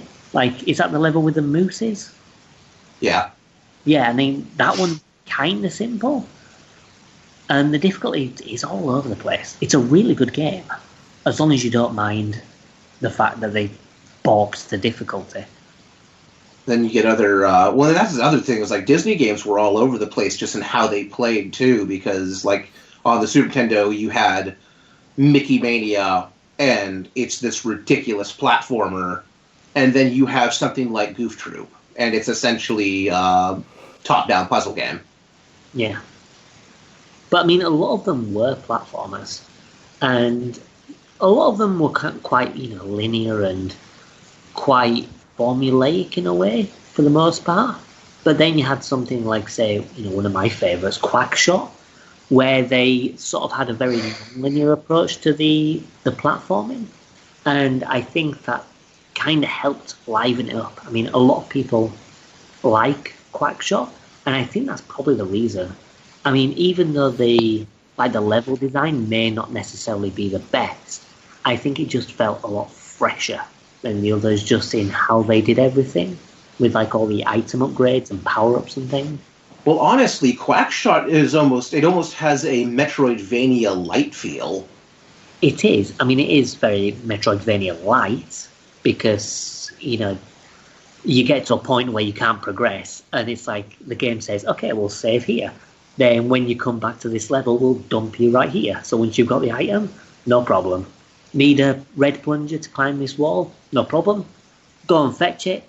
Fly back here. Job's a good one. And yeah, I mean, it's kind of like a second part to level, but as you say, it does feel like kind of a Metroid game in terms of progression in that respect. Very light, of course, but it still had something which I kind of feel was quite a neat mechanic. Because, like the plungers were really neat upgrading them, and then you'd get like different weapons and stuff. And, it was just like a nice little touch, I feel, just to spruce it up. Well, so speaking of plungers, so it's like, oh yeah, you run around, you have a plunger gun. It's like, oh, I have a plunger gun. Neat, that's cute. Disney's not going to get too violent. No, Pete's gang members just have a fucking gun. Yeah, it's just like, oh yeah, here's a cute little plunger gun, and we're going to fire like SMGs. It's like, oh shit. But yeah, it's really cool. I mean, that was actually our podcast game. Well, one of our podcast choices that we all played this month. I assume that you've played it before, Ryan? No, this was the first time I ever played it. Was it? I know it was the first time for you, Matt, for sure. And Steve, new for you as well? Yes. All right. Well, I'm very familiar with the game. I own it on the Saturn, and I used to play it a lot as a child. So, I'd be interested. You three talk about it and tell me what your thoughts were. I find it wild that it was released on the Saturn and the Genesis. Well, the Saturn one, it was a part of the Sega Ages collection. They did a Disney and Castle of Illusion. So they re-released a lot of like arcade games, Mega Drive games, Master System. So it wasn't like its own special port. No. I mean, like over in the West, they released like a trilogy of games in a Sega Ages thing. It was Outrun, Space Harrier, and Afterburner. But then, like in Japan, they released tons of them. So like loads of games got the Sega Ages treatment. Which, if you imagine what's happening with the Switch, it's basically that, but with a Saturn. So it was literally just a fancy, updated version. I mean, it was in Japanese, but honestly, you don't really need the English for these games, so it's not necessarily a problem. Well, that explains a lot. Yeah. I can see parts of Quackshot being an issue not having English in it, because it does tell you at certain points you need to do this to progress. Yeah. It doesn't, because it's like, oh, you need a key. But I think as long as you've played the game at least once and you get the whole progression system, even if you've forgotten where to go, it's still not that much of an issue because the game saves right before. So you just play all the levels, and then if you can't progress any further, you go back to one of the other levels, and it's like, oh, this thing I picked up works here. So I don't think it's necessarily that much of an issue, to be honest. Because if you played, for example, you do it in order and you do Duckburg first, then you go to the Aztec one next with the pyramid. Yeah.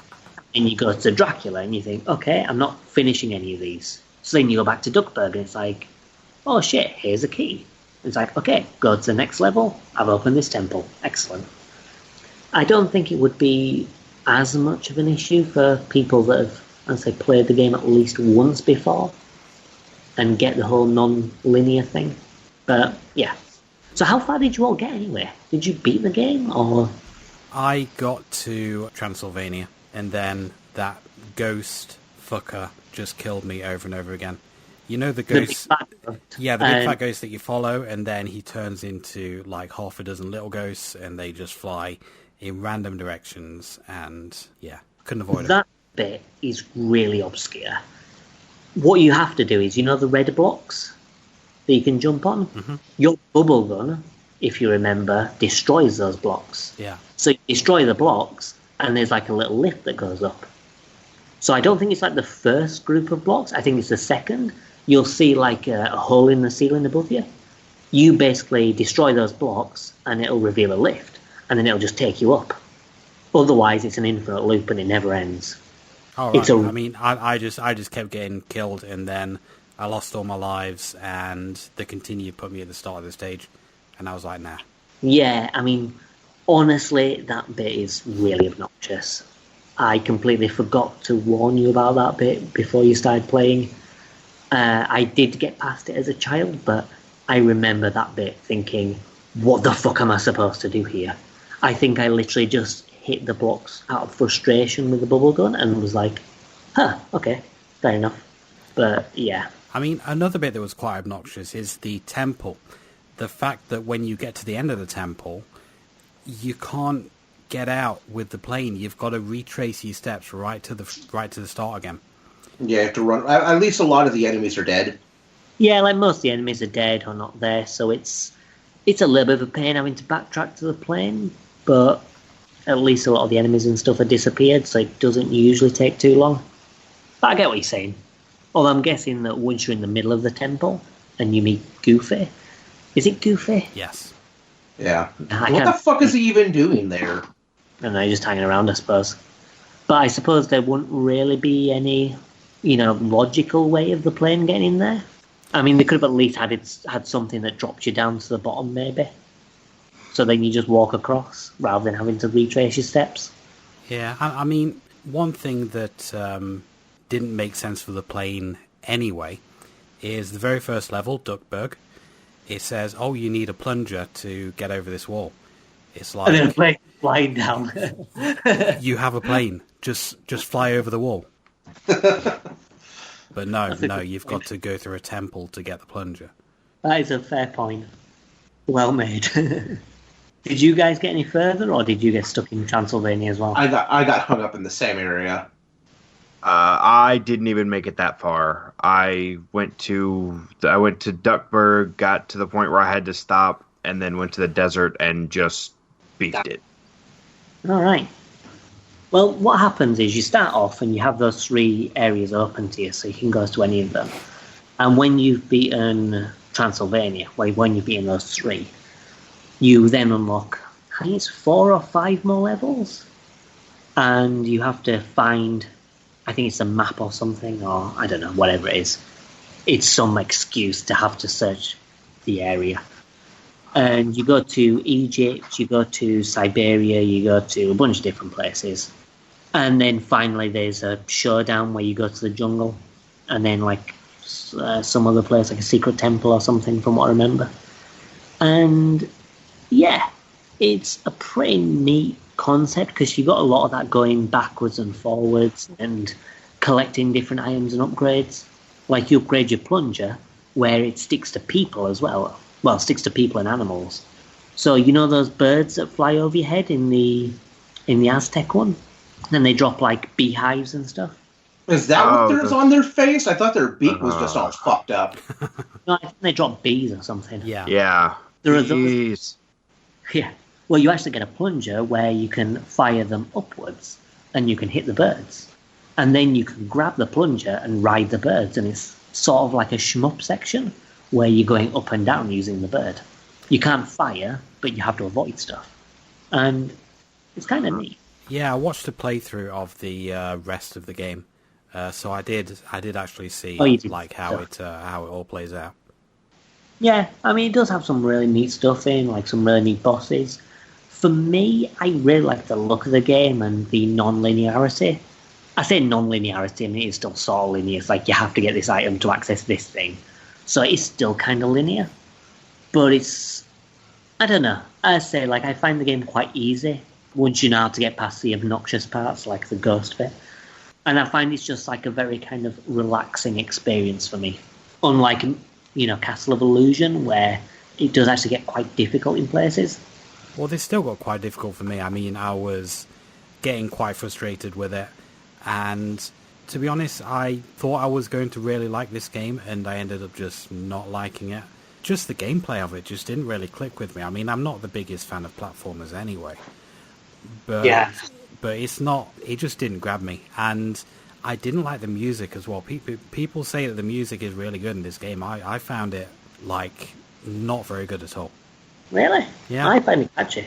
I found the music charming. I wouldn't say it was good. Yeah, I think that's the main thing. I think it is quite catchy, and it might not necessarily be the best, but it goes well with the levels and it suits it, shall we say. If I remember, I think the temple music was okay, but I didn't really like the rest. Really, even on the stuff that you watched in the playthrough? Yeah. Alright. I mean, that's fair. I'd say it's like different tastes and stuff. As, Ryan said, I don't think the music was necessarily the best, but, I still liked it and think it went well with the game.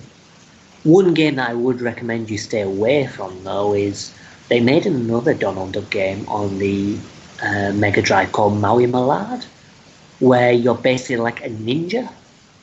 You're Donald Duck and you're a detective, but you can transform into a ninja, which sounds cool, but it's the worst fucking Mega Drive game I've played. It's so horrendously bad. It's obnoxious as hell. I've never even heard of it. I hadn't heard of it as well until I, got like an EverDrive ages ago. And I thought, I'll give that a shot. And after I played it, beat the fucking game, just saw beating it, and I was like, Christ, no wonder I've never heard of that pile of shite. I do have one on the Game Gear, which I've not tried because my Game Gear needs repairing, but it's called Lucky Dime Caper, I believe. Oh, that's amazing. I love that game. That's my favourite Donald Duck game. Oh, right. It's a really solid platform. And it goes for the kind of Quackshot format, as in... Oh, no. No, it doesn't have that non-linearity of, you have to get this item and go here. So it's not like that. I mean, it's sort of like Quackshot in the sense of you have 3 levels open up at the start, you beat those levels, and then you need to do like 4 more. So it's non-linear progression in the terms of you've got a bunch of levels available to you, which have a similar kind of difficulty, and then you group of levels with another similar kind of difficulty. I mean, the gameplay style is nothing like. It's a platformer through and through. You jump on people's heads. You do have like a hammer and stuff, or a frisbee to use as a weapon, but it's very much a standard platformer. I'll have to give it a go when my Game Gear gets repaired. Yeah, and it's very linear, so there's no kind of obtuse, destroy these and find the hidden elevator. What is the game with the pogo stick? Is that DuckTales? DuckTales, yes. Yeah. Which I actually wanted to ask, the way Quackshot is set up, is this really a DuckTales spin-off? I don't think it's a DuckTales spin-off. I think it's DuckTales insofar as Donald Duck is from typically the DuckTales things. I think it's more it uses the characters from the DuckTales franchise. Because you've got, is it Gizmo? Like the little bird type thing? Yeah, the goose, Gizmo the goose, or chicken. Is he a chicken? Yeah, you've got him, you've got Huey, Dewey, and Louie, which are obviously from DuckTales as well. Scrooge is there in the beginning. Yeah, you've got like a lot of characters from DuckTales. So I think it's a DuckTales spin-off, as in from the DuckTales cartoon, not the DuckTales game. There was also another game, I mean, Lucky Dime Caper, as you probably gathered, is another DuckTales themed one. And there was another one called, I think it's Deep Duck Trouble, which is another one. I've heard of that. Yeah. Well, I mean, and now that I think about it, you have a DuckTales was kind of an odd one because in the, what was that, early 90s? Yeah. Super early 90s or super late 80s that DuckTales hit. Yeah. And you had stuff like that where, like, a lot of your Disney characters shifted over to just that setting. Yeah, because in general, because then you also, I mean, you had Darkwing Duck, which was related to that era. Yeah. Yeah, it's kind of weird because, like, obviously on the NES you got DuckTales, and then the Mega Drive didn't get anything like DuckTales, but it's like, here's all these spin-offs, which it's not DuckTales.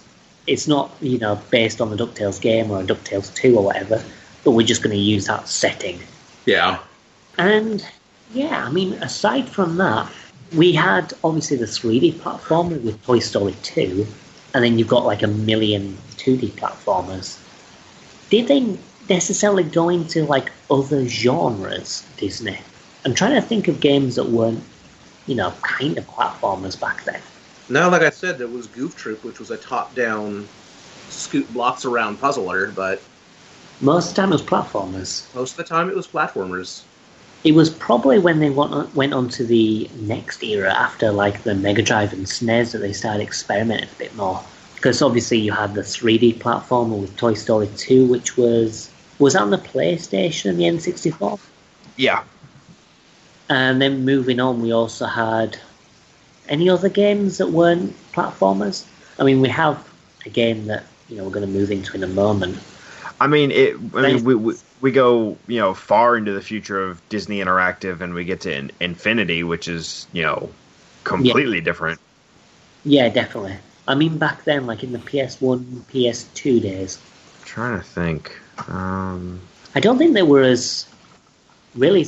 I don't know whether they had as many games back then in that era, in the PS1, PS2 era, or maybe they did. So shit that no one bothered. I mean, you had some attempts at 3D platformers like Quack Attack, which was garbage and like a crash spin-off. I think probably the main one is like the Kingdom Hearts series. Yeah, I mean, there's other ones like as you get further on, they made games about cars, which I'm sure those had some kind of racing element. You'd have thought. There were DDR games made with Disney stuff. Yeah. I mean, you've got a lot of stuff like the Pirates of the Caribbean games and Tron. Tron, stuff like that. Unsurprisingly, and looking up a list here, there was basically a Tiger Electronic for every single Disney IP. Yeah. I've heard that the Nightmare Before Christmas PlayStation game's decent. I wouldn't know. I'll tell you what was decent. Is that Disney? Yeah, Disney? Yeah. It's always been Disney. Yeah. I'll tell you what was decent, though. The Monsters, Inc. game for the original PlayStation. I've never played that. I've never seen the film. Yeah. Oh, I'm sorry. Yeah, it's actually worth checking out.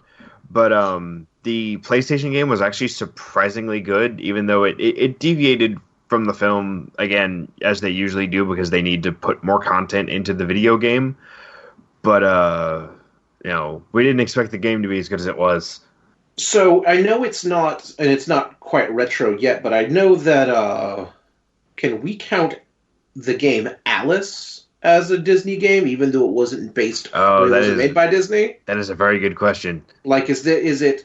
I would say no, because it doesn't have like the Disney logo or anything on it, and it's more just a base off of the Alice in Wonderland book rather than the film. Because that's true. Disney, but based on obviously the novel, right? And this was like based on the novel, so it had nothing to do with the Disney property.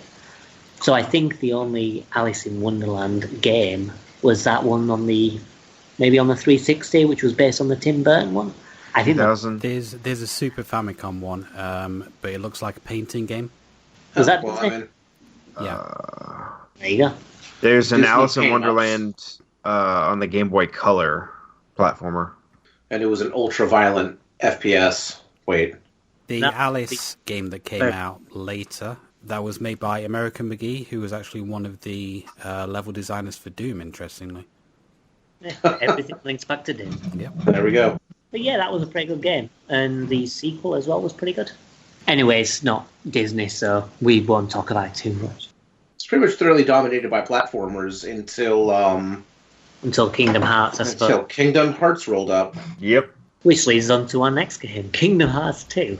Right, well, I won't talk about this one too much. I think Stephen, as our resident RPG expert, do you want to introduce the game? So Kingdom Hearts 2 is kind of a loophole because we didn't get it in Europe and North America until 2006, but Japan got it in 2005. So, fuck it, it counts. But the reason I had them play Kingdom Hearts 2 instead of the first one is I figured, at least two of the three wouldn't care about the story, and Kingdom Hearts 2's gameplay is better.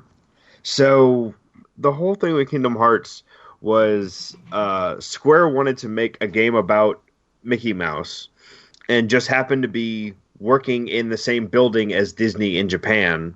And they just, I think it was Tetsuya Nomura was the one who ended up in the elevator with the head of Disney in Japan. And he's like, hey, I want to make a game.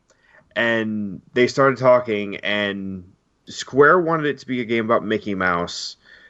Disney wanted it to be a game about Donald, I believe, and they compromised and made it an original character with Donald and Goofy as companions. And I tell you what, it's a wacky concept. You wouldn't think that merging Final Fantasy and Disney would work, but it does.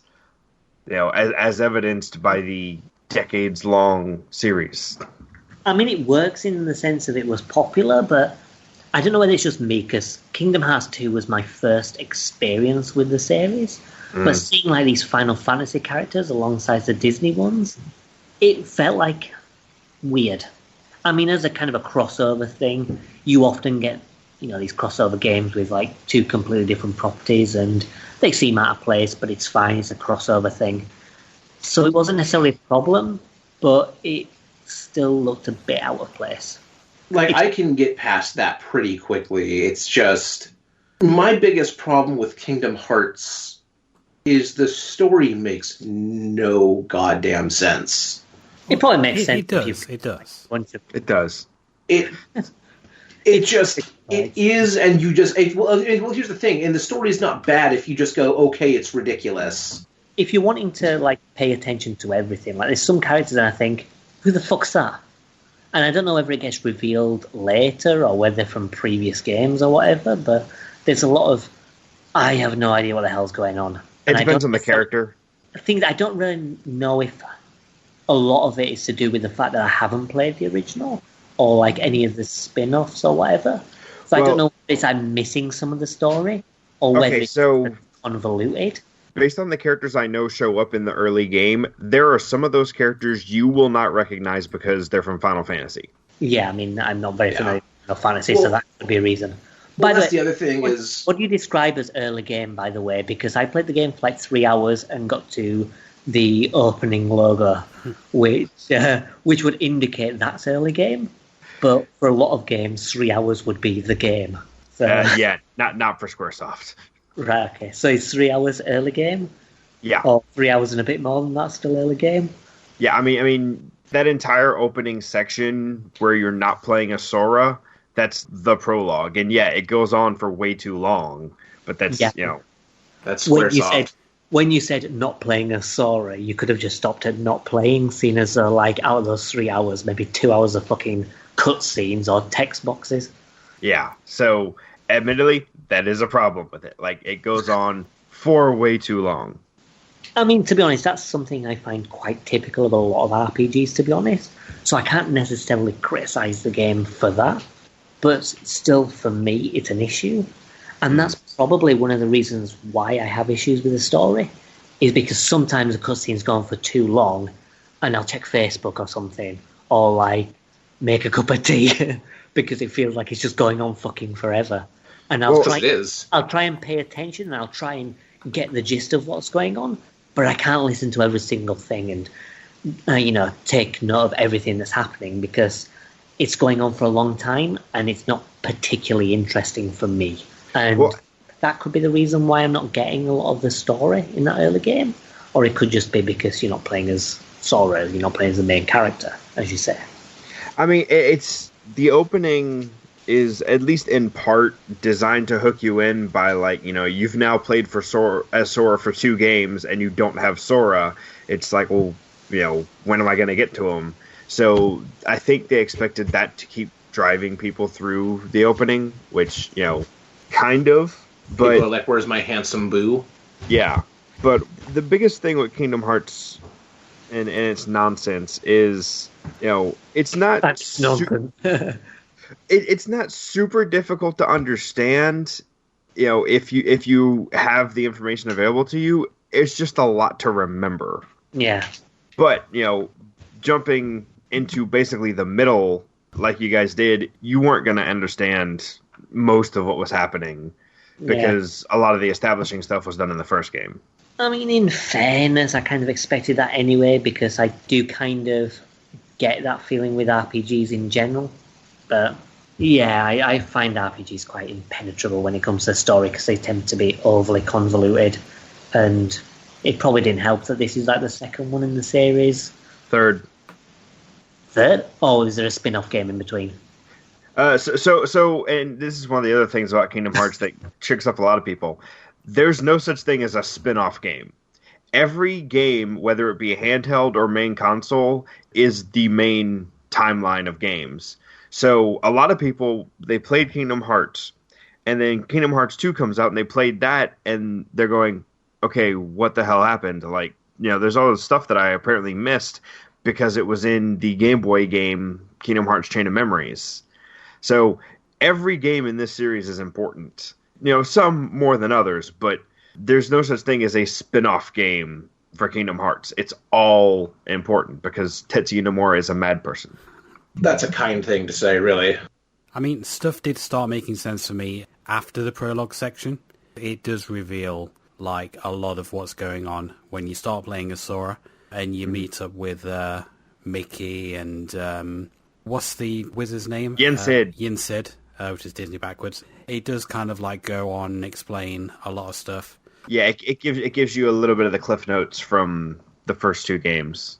But I did go back and play like an hour of the first Kingdom Hearts game, which obviously isn't enough to give you like much of a look at the story.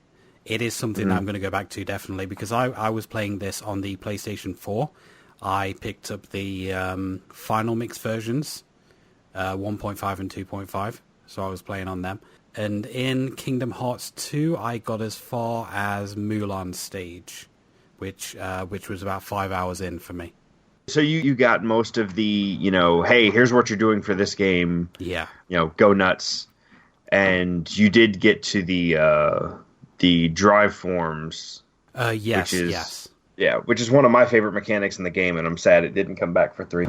I mean, I've not quite fully gotten to grips with all of the combat stuff, but I am learning how to work it bit by bit.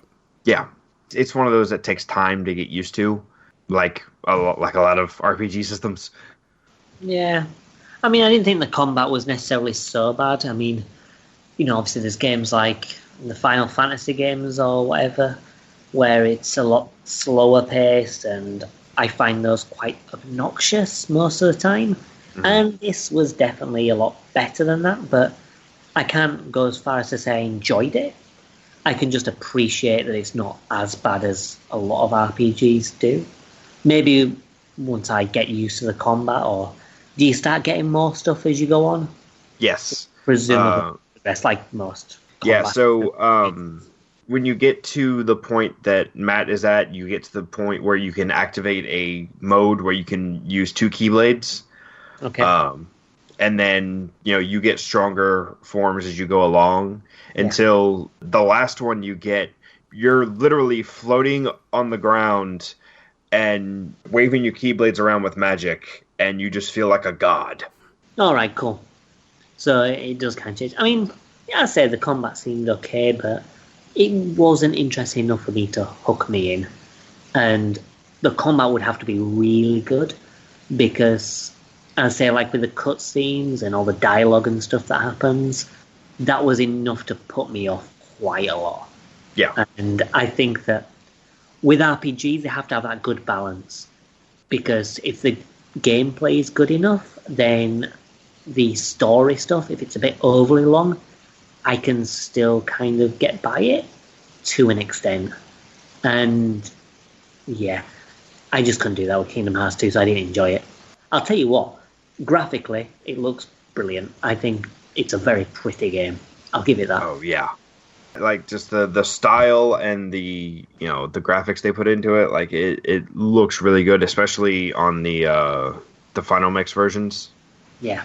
Definitely. I mean, I say the artistic style and the look of it is pretty damn good. And they did a pretty good job of finding a way to have the Disney and Final Fantasy aesthetics kind of meet somewhere in the middle. It's still a little jarring to be having, like, these super serious scenes where, somebody dies and then you've just got Goofy turns up. Yeah, Goofy and Donald in the background. Yeah, I mean, it's still... it's weird. As I said before, it does kind of seem weird that you've got these Disney characters and Final Fantasy characters, and they do look like... It does look odd in a game that's taking itself sort of seriously. Yeah. But at the same time, artistically, the look of the Final Fantasy characters and the Disney characters don't necessarily look too bad together aesthetically. As I say, I still find it quite jarring that these two worlds are mixing. But Sora's giant Mickey Mouse feet don't hurt. Yeah. exactly. But speaking of the Final Fantasy characters, I just wanted to say, at least in this version of the game, Aerith's voice actor is terrible. Yeah, so I don't know what the deal was with Aerith's voice actor. Like, it was so bad. The other guys are alright. I mean, like, Leon and Sid, they're fine. But Aerith was bloody awful. Yeah, I don't know what happened. Like, I just cannot explain it. The actual Disney characters, though, their voices are spot on. Yeah, you want to know why they're spot on? Because 90% of them are the original voice actors. All right. I thought they might be. They looked like either they were the originals or pretty good impressions. Well, either the originals or the current official voice. So, like, I think Donald Duck's original voice actor is died, but there is now an official Donald voice actor. To be fair, Duck just makes fucking quacking noises. So Right, but I think they can get away with that a bit more. Almost all the Disney characters are, the original or official voice. That's cool. Which, I mean, when you've got names like Robbie Benson and, Angela Lansbury and, some of these massive names, you're like, holy crap. Yeah, Christopher Lee's in this game.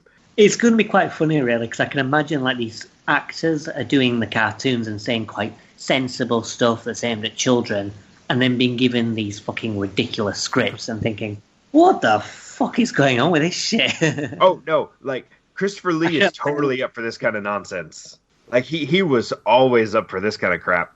And the reason I wanted to talk about Kingdom Hearts is because once you can kind of break through the barrier of the, big RPG with a lot of nonsense going on, like, a lot of the emotional beats land and, you come to care about these characters, and it's just a very impactful game if you can break through. Yeah, I mean, like, the end of the prologue, I guess my summer vacation is over. Yeah, like, Roxas's whole story is, one of the most tragic ones in the series. So there is a lot of good to be had, even if Tetsuya Nomura is bloody insane. It's just, you just gotta get through the nonsense to get to the good bits. There are some stupid bits, like, the Pirates world, where you've got, quote-unquote real humans alongside the Kingdom Hearts aesthetic characters, and it just looks so off. Yeah, I've not quite got that far yet. One thing that did surprise me, actually, going into the Mulan stage, just before it, you actually have, like, a shooter section as well, which I wasn't expecting. It's kind of like a 3D Panzer Dragoon style shooter, which just kind of like came out of nowhere. So I'm gonna be honest, I don't know why you didn't expect that, because I talked about it in a previous podcast. Oh, right, sorry. Yeah, I talked about Kingdom Hearts in the shmup episode because the gummy ship, your method of traveling between worlds is it is a shmup straight up. The ship in this one, the sections for this game are much, much better than the ones in the original game. The ones in the original game, you're still on a rail, but it's a lot more tedious and a lot less fun. And does that go for the final mix version as well? Yeah, the ship in the first one is just kind of tedious, whereas in the second one it actually can be kind of enjoyable. Yeah, I was expecting it to be really difficult in that section, and it was a bit of a breeze, I have to say, the shooter section. It's not super difficult really in any of the games until there's parts of 3 where you have like bosses you fight that are pretty tough, but most of those sections are pretty easy. It's just the ones in the first Kingdom Hearts, they feel very long and very slow, and you tend to skip as many of them as possible. But overall, I really enjoyed my time with the game, I have to say. And I've picked up that collection, and I'm going to pick up the 2.8 collection and 3 as well, and go through the whole lot in order. Yeah, it's definitely worth checking out. I would recommend tracking down a copy of 358 Days Over 2 for the DS, because the version in the collections is just the quote-unquote movie where they stitch together the cutscenes. Oh, yeah, because the 3DS game used, like, the touchscreen and stuff.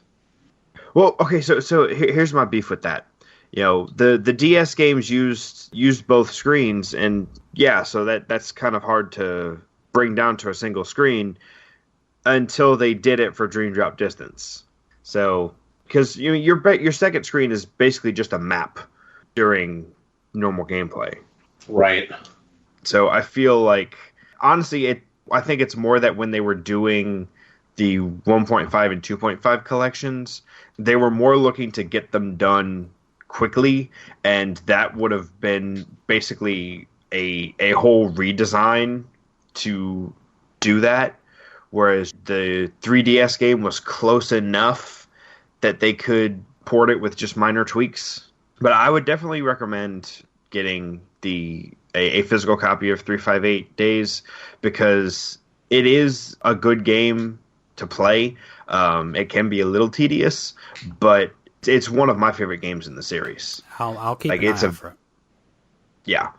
I can't really speak to Recoded as much because I've never gotten very far in it, because it does not stick with me. Like, I love this series, but I've not managed to get through that game because it just doesn't work for me. Well, is it bad, or is it just the style's different, or what? It's not bad. It's more that, once again, having a contrived reason to go through the worlds from the first game, and like the gameplay just doesn't feel as good as the others, because it's a different type of gameplay. Like 358 was attempting to take the console gameplay and put it on a handheld. This one kind of embraced the handheld nature a little more, and did some interesting things narratively, but the gameplay just didn't feel as good as the other games. Are there many Kingdom Hearts spin-offs? Well, I know there's like a lot of side games and shit like that, but are there any spin-offs that are like completely different? The only game I would say that is actually entirely different from all the others is the mobile game, which is Kingdom Hearts Union Cross. And that one is a whole can of worms in itself, because it started as a browser game in Japan called Kingdom Hearts Kai, and then they rebooted it and put it on phones as Unchained Kai, and then rebranded it again as Union Cross. And it's a very like content rich game. Like, there's hundreds of hours to be had in it, but a lot of it is the same, running around, swiping on your touchscreen. So it's not nearly as engaging as the others. Yeah. Right. Well, I would say that I've sunk some time into Chains of Memories in the past, and that was kind of a different one too. Yeah, Chain of Memories had the card mechanic where your combat is all done by cards. So it feels very different, and a lot of people really don't like it because of that, because the cards can be a little tough to come to grips with. But honestly, I think once you get your head around the system, it's it's actually a pretty enjoyable game. I actually enjoyed Chains of Memories more than I enjoyed Kingdom Hearts 1 or 2, from what I've played. Really? Yeah. Interesting. Can I ask you a question, please, Steve? Yeah. Maybe you can answer it. What's with the fucking names for Kingdom Hearts games? All right, so there's actually a reason for some of the nonsense here. Really? I'd love Yes. it. All right, so when making the handheld games, Tetsuya Nomura wanted each of them to have something to do with computers. So Chain of Memories is abbreviated to COM. Birth by Sleep is BBS, which I don't remember exactly what that is. That's some kind of porn abbreviation, isn't it? No. Looking for those BBS hotties. And that Bulletin board system, by the way. Yeah. Coded is obviously, referring to code. Dream Drop Distance is the least computery because it's just 3D, because it's on the 3DS. Mm-hmm. Now, 358 Days Over 2 is that's the one that breaks with the computer thing. So it's that way because the game takes place over 358 days, and you're dealing with two central characters. I'll admit it's not a great title, and it's needlessly convoluted like everyone accuses it of. There is an explanation, it's just not a good one. Yeah, I can see that there are explanations for these, but they're still stupid. I mean, like, for example, the COM, I'm sure there's a more sensical title that would have made a lot more sense rather than just 3 words that happen to have that abbreviation. Well, okay, so Chain of Memories makes a little more sense in context. You just don't get that context until the very end of the game. Yeah, I mean, that one seems to be a bit better, but Birth by Sleep was absolutely one of those where they started with the abbreviation and then figured out. That's what it seems like. It seems like they've thought, we want to have a title that links to this, and then they just stuck in whatever. Yeah. That one admittedly was dumb.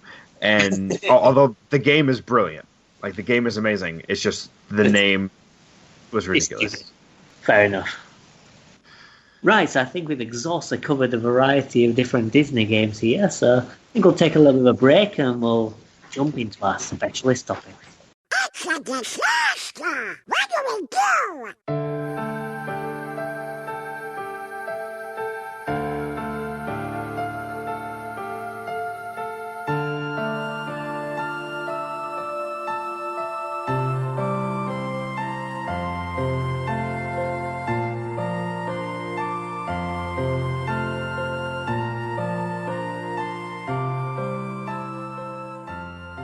Okay, so it's time for our specialist subjects, and as always, I have a Doom mod for you.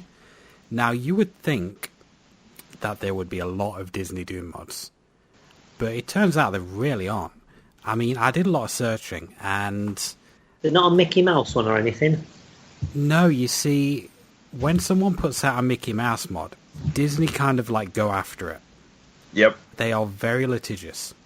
Anything unofficial, they'll kind of like threaten it with a cease and desist. So it is kind of difficult to find something. This mod is called Disney Mod, but most of the characters in it are actually Looney Tunes. All it is just a reskin with textures and new sounds.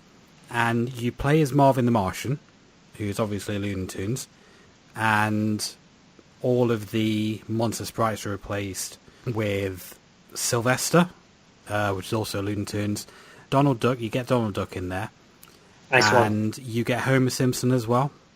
Donald Duck was the only Disney one that I saw. There are probably more in there later on in the game. It is called Disney Mod, and it doesn't really have anything to do with Disney. And it plays exactly the same as normal Doom, except the sounds are really annoying in it. So, bit of a short one this month, but yeah, and I expected there to be a lot, and this is the only one that I was actually able to find. And how is it? And it's just a reskin. It's exactly the same gameplay. Just literally a reskin. Yeah, with new sounds as well, and the sounds are just annoying as hell. It's not something I'd recommend, and I've got no idea why they called it Disney Mod. When that's probably the worst name they could give it, because that'll attract Disney's attention. They should have just called it Cartoon Mod or something. Or Looney Tunes Mod, because there's more Looney Tunes characters than Disney characters in it. Well, that's one to avoid then. Yeah. Oh well. It's probably the most fun you've had with Donald Duck this month, though, isn't it? I've enjoyed Kingdom Hearts 2. He's in that a lot. Oh, yes, true. Right, well, for mine, I struggled a little bit with what I was going to do, because there's not really much link to Pokemon and Disney. So my link is, again, a little bit contrived.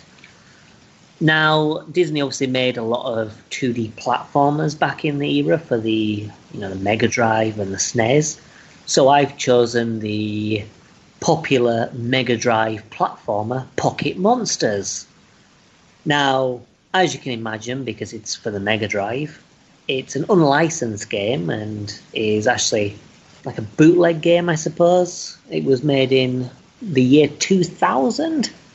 Now, it's credited to DVS Electronic Company, and I don't know if they made it or not. I mean, there's also someone called Chuanpu, who could be the developer. I don't know. It's a bootleg one, so there's not any official developers or anything. Some guy's basically just knocked this together in his basement. And yeah, it's weird. You control Pikachu, and you can jump on enemies, and you have a special attack, which is like a screen nuke type thing, but you can only do it when you've got enough power. So once you've got enough energy charge, you can do this electric attack. The game itself is sort of a variety of stuff. They take the backgrounds from different games, like Tiny Toons Adventures. There's a level which is nicked from Quackshot, I think it's the second to last level in the game. Ooh, good tie-in. Mr. Nuts. Yeah, exactly. There's still some tie-in, so I have got that connection. So yeah, there's a bunch of different levels they've basically nicked. They've got a Pikachu sprite and some other stuff on there, and they've taken some Pokemon like Beedrills in there. And then there's other Pokemon like Monkey, which isn't a Pokemon, it's just some monkey character which doesn't look like it belongs in any kind of game. It looks like they just threw it in. There's some things which are clearly Pokemon, and then there are some things which are just stuff. Why didn't they just put Mankey in it? Right? I don't know. Thing is, it's weird as well, because you do get some bosses. I didn't beat it this time because there's a lot of bugs that are game breaking, so you can get to a point where it fucks over and you have to start again because it's a bootleg and it's not very well made, which is annoying. But I believe the last boss is an Onyx in this one, I think, from what I remember. But what's funny is that you'll fight Pokemon, in the first 2 levels, there'll be a lot of different Pokemon. And then, for the final 3 levels, the levels look nothing to do with Pokemon, and the bosses, look nothing to do with Pokemon. It's just stuff. And then suddenly you fight an Onyx. Now, as crappy as it sounds, it is actually kind of fun. It's not necessarily terrible. As platformers go, I've played worse official platformers. So it's worth playing if you've got, the ability to emulate via EverDrive, or maybe if you've hacked your Mega Drive Mini, if that's possible. It'll be out by the time this goes out, maybe. Will it be out? When does the Mega Drive Mini come out? Is it October? Or is it September? I'm not entirely sure, to be honest. I think it's October, so maybe it's not out yet. But either way, if you can access it by emulation or whatever, I'd still recommend giving it a shot. It's nice to play just because it's got all these Pokemon references that are so blatant, and then it's got some things that are so far removed from Pokemon that it just seems bizarre. It's insane. It's not an official Pokemon game, but it's the closest thing I can get. There are, in fact, 2 of them. There are. There's Pocket Monsters 2, and the second one, from what I remember, is based on an electric attack rather than jumping on enemies. So the gameplay style is a lot different, and it's still kind of similar in that the start of the game is Pokemon based, and then they just kind of half-arse it for a few levels. But yeah, there are 2 of them. Yeah, because I was just looking through my Mega Drive ROMs, and I've got both of them. Yeah, I believe the second one's worse. I can't remember why. I think it's because it's more broken, or whether it's the mechanics. I don't remember. It's been a long time since I played the second. But yeah, they're okay. I mean, I wouldn't beat them. I'd play maybe a level, maybe 2, just to experience it. But it's a bootleg, so emulate the fuck out of it. It's not official. You don't need to feel bad about anything. They weren't embarrassed when they stole all these assets from other games and made a bootleg of it, so you shouldn't have any qualms about emulating the shit out of it. And if you're looking for another Disney tie-in, in my alphabetical list, it's right beneath Pocahontas. So there's your other Disney tie-in. There you go. Say, exactly, it's good enough for a Disney tie-in. Right, okay. Now, let's see if Steve's got anything that isn't Kingdom Hearts. No. I like okay. Like I could sit here and be like, oh, I'll give you 3 guesses, and the first 2 don't count. Like, you want an RPG connected to Disney? It's Kingdom Hearts. It has to be one of the Kingdom Hearts games. Like so, and I just went on about the series as a whole at length. I'm just gonna kind of take a pass on this one. Fair enough. That's fair enough. You can cover one of the Kingdom Hearts games another day. I suppose you covered enough Kingdom Hearts 2 today. I've ranted into your ears enough about Kingdom Hearts. Fair enough. Right, Ryan. Well, you know how Disney is probably one of the most successful and profitable companies of all time? Yes. Let's talk about one of the most unsuccessful and most unprofitable consoles of all time. Nice connection. This is kind of how Kingdom Hearts 2 is a bit of a loophole because it just barely made it. This is also a bit of a loophole because it just barely fits in the gap. It's the Gizmodo. You might actually know more about this than the previous consoles. The Gizmondo, my bad. It was a handheld. It was supposed to be the next big thing. They marketed the fuck out of it.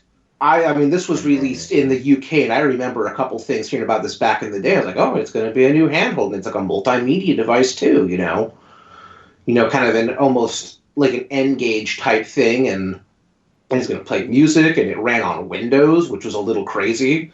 And it released in March 2005 and was discontinued 11 months later. And it was partly because it was expensive as hell, and they dumped so much money into it that they went bankrupt. Like, the marketing was so intense, the development, they just went bankrupt and had to completely close down and stop production and everything. They just died. I believe it. But it had a couple really controversial and interesting things, like smart ads. They released a version with smart ads, or it was supposed to. It turns out that they never worked because it was just dying. Where essentially you would get advertising while you were just like goofing around on it, and it was to help balance the cost so they could lower the cost of it and get money back by selling advertising to the player, just straight through the device. I mean, it seems controversial, but a lot of games are doing it these days. Yeah, but in 2005, I mean, obviously Zool had Chupa Chups, but yeah, it was crazy because it had a GPS in it, and it would actually be like, oh, we're gonna advertise you. Oh, I don't know. We'll just pick something random, a Snickers, and here's a store where you can buy a Snickers, and it would tell you where you could go get one. It was able to do that, but it turns out the console was $400 for a non-smart ads, and $200 or a little bit less for a smart ads enabled. And people bought the smart ads enabled because they're like, oh, we'll give it a shot, and then they never got any ads. Yeah. Gutted. So, oof. It's interesting how the that whole thing with the adverts was really controversial back then, and now people would grumble a little bit, but they would probably accept because that's the way the world is going. Yeah, a lot of mobile games do have adverts right in the middle of them. Oh yeah, I mean, and that's what's crazy is that this was sort of like the mobile game before mobile games. Before they were, yeah. It also got in the UK. It got one game. It launched with one game. What was that game? Trailblazer. That is a game I have heard of. Supposedly, it got 30 titles. Oh no! Wait a minute. Now I'm reading this different. It had 6 other titles released in Europe. It was supposed to get 30. It got nothing because it failed. Successful. It is considered one of the biggest, most unsuccessful consoles of all time. I've heard of the name Trailblazer. Is that a bike game? Not a bike. It is you basically roll a ball around, and it has. I've played another game that. This game specifically was released on the Spectrum and the Commodore 64. But I've played a different game by a different name that's the same thing. I was going to say I have heard of it. but don't know anything about it. Also didn't help that the console was just ugly, and your ABXY was stop, play, back and forward, because, multimedia. Right. Yeah, it's a goofy one. Oh God, I've just looked at a picture of it. Jesus Christ, that is ugly. And like £200 14 years ago. Yeah. That's a lot of money for a handheld. It's a handheld. Yeah. Jesus Christ, that is ugly. Yeah, it's like a Robo Bean. That is horrible. Yeah. That D-pad looks god awful as well. Yeah. Yeah. That is not looking great. I'm glad you all looked it up because it's terrible. It's something to see. Listeners, you need to look this up. Well, it's quite an interesting connection because we've got quite a horrific looking console, which ties us nicely into next month's episode, which is going to be a horror-based episode. Smooth transitions. You couldn't see the connection. So yeah, well, thanks a lot, all right. It's quite an interesting sounding console. I look forward to never ever playing it or any of its games. Or how much they run for now. They're I too expensive. can't even find one on eBay. I won't bother looking. There's probably like 2 in existence. There's like I think they sold 20 or 30,000 of them, which is actually impressive, but also not. Oh, yeah. I can find the games. The games are selling for like 100 each. Good God. Well, they're listed for 100 each. I should say. So, I doubt anyone's buying it's it. a very different thing. Well, I was going to say double check that they might be paying you $100 to take it off their hands. There's a game called Sticky Balls for £100 if you want that. I don't have to spend $100 to play a game called Sticky Balls.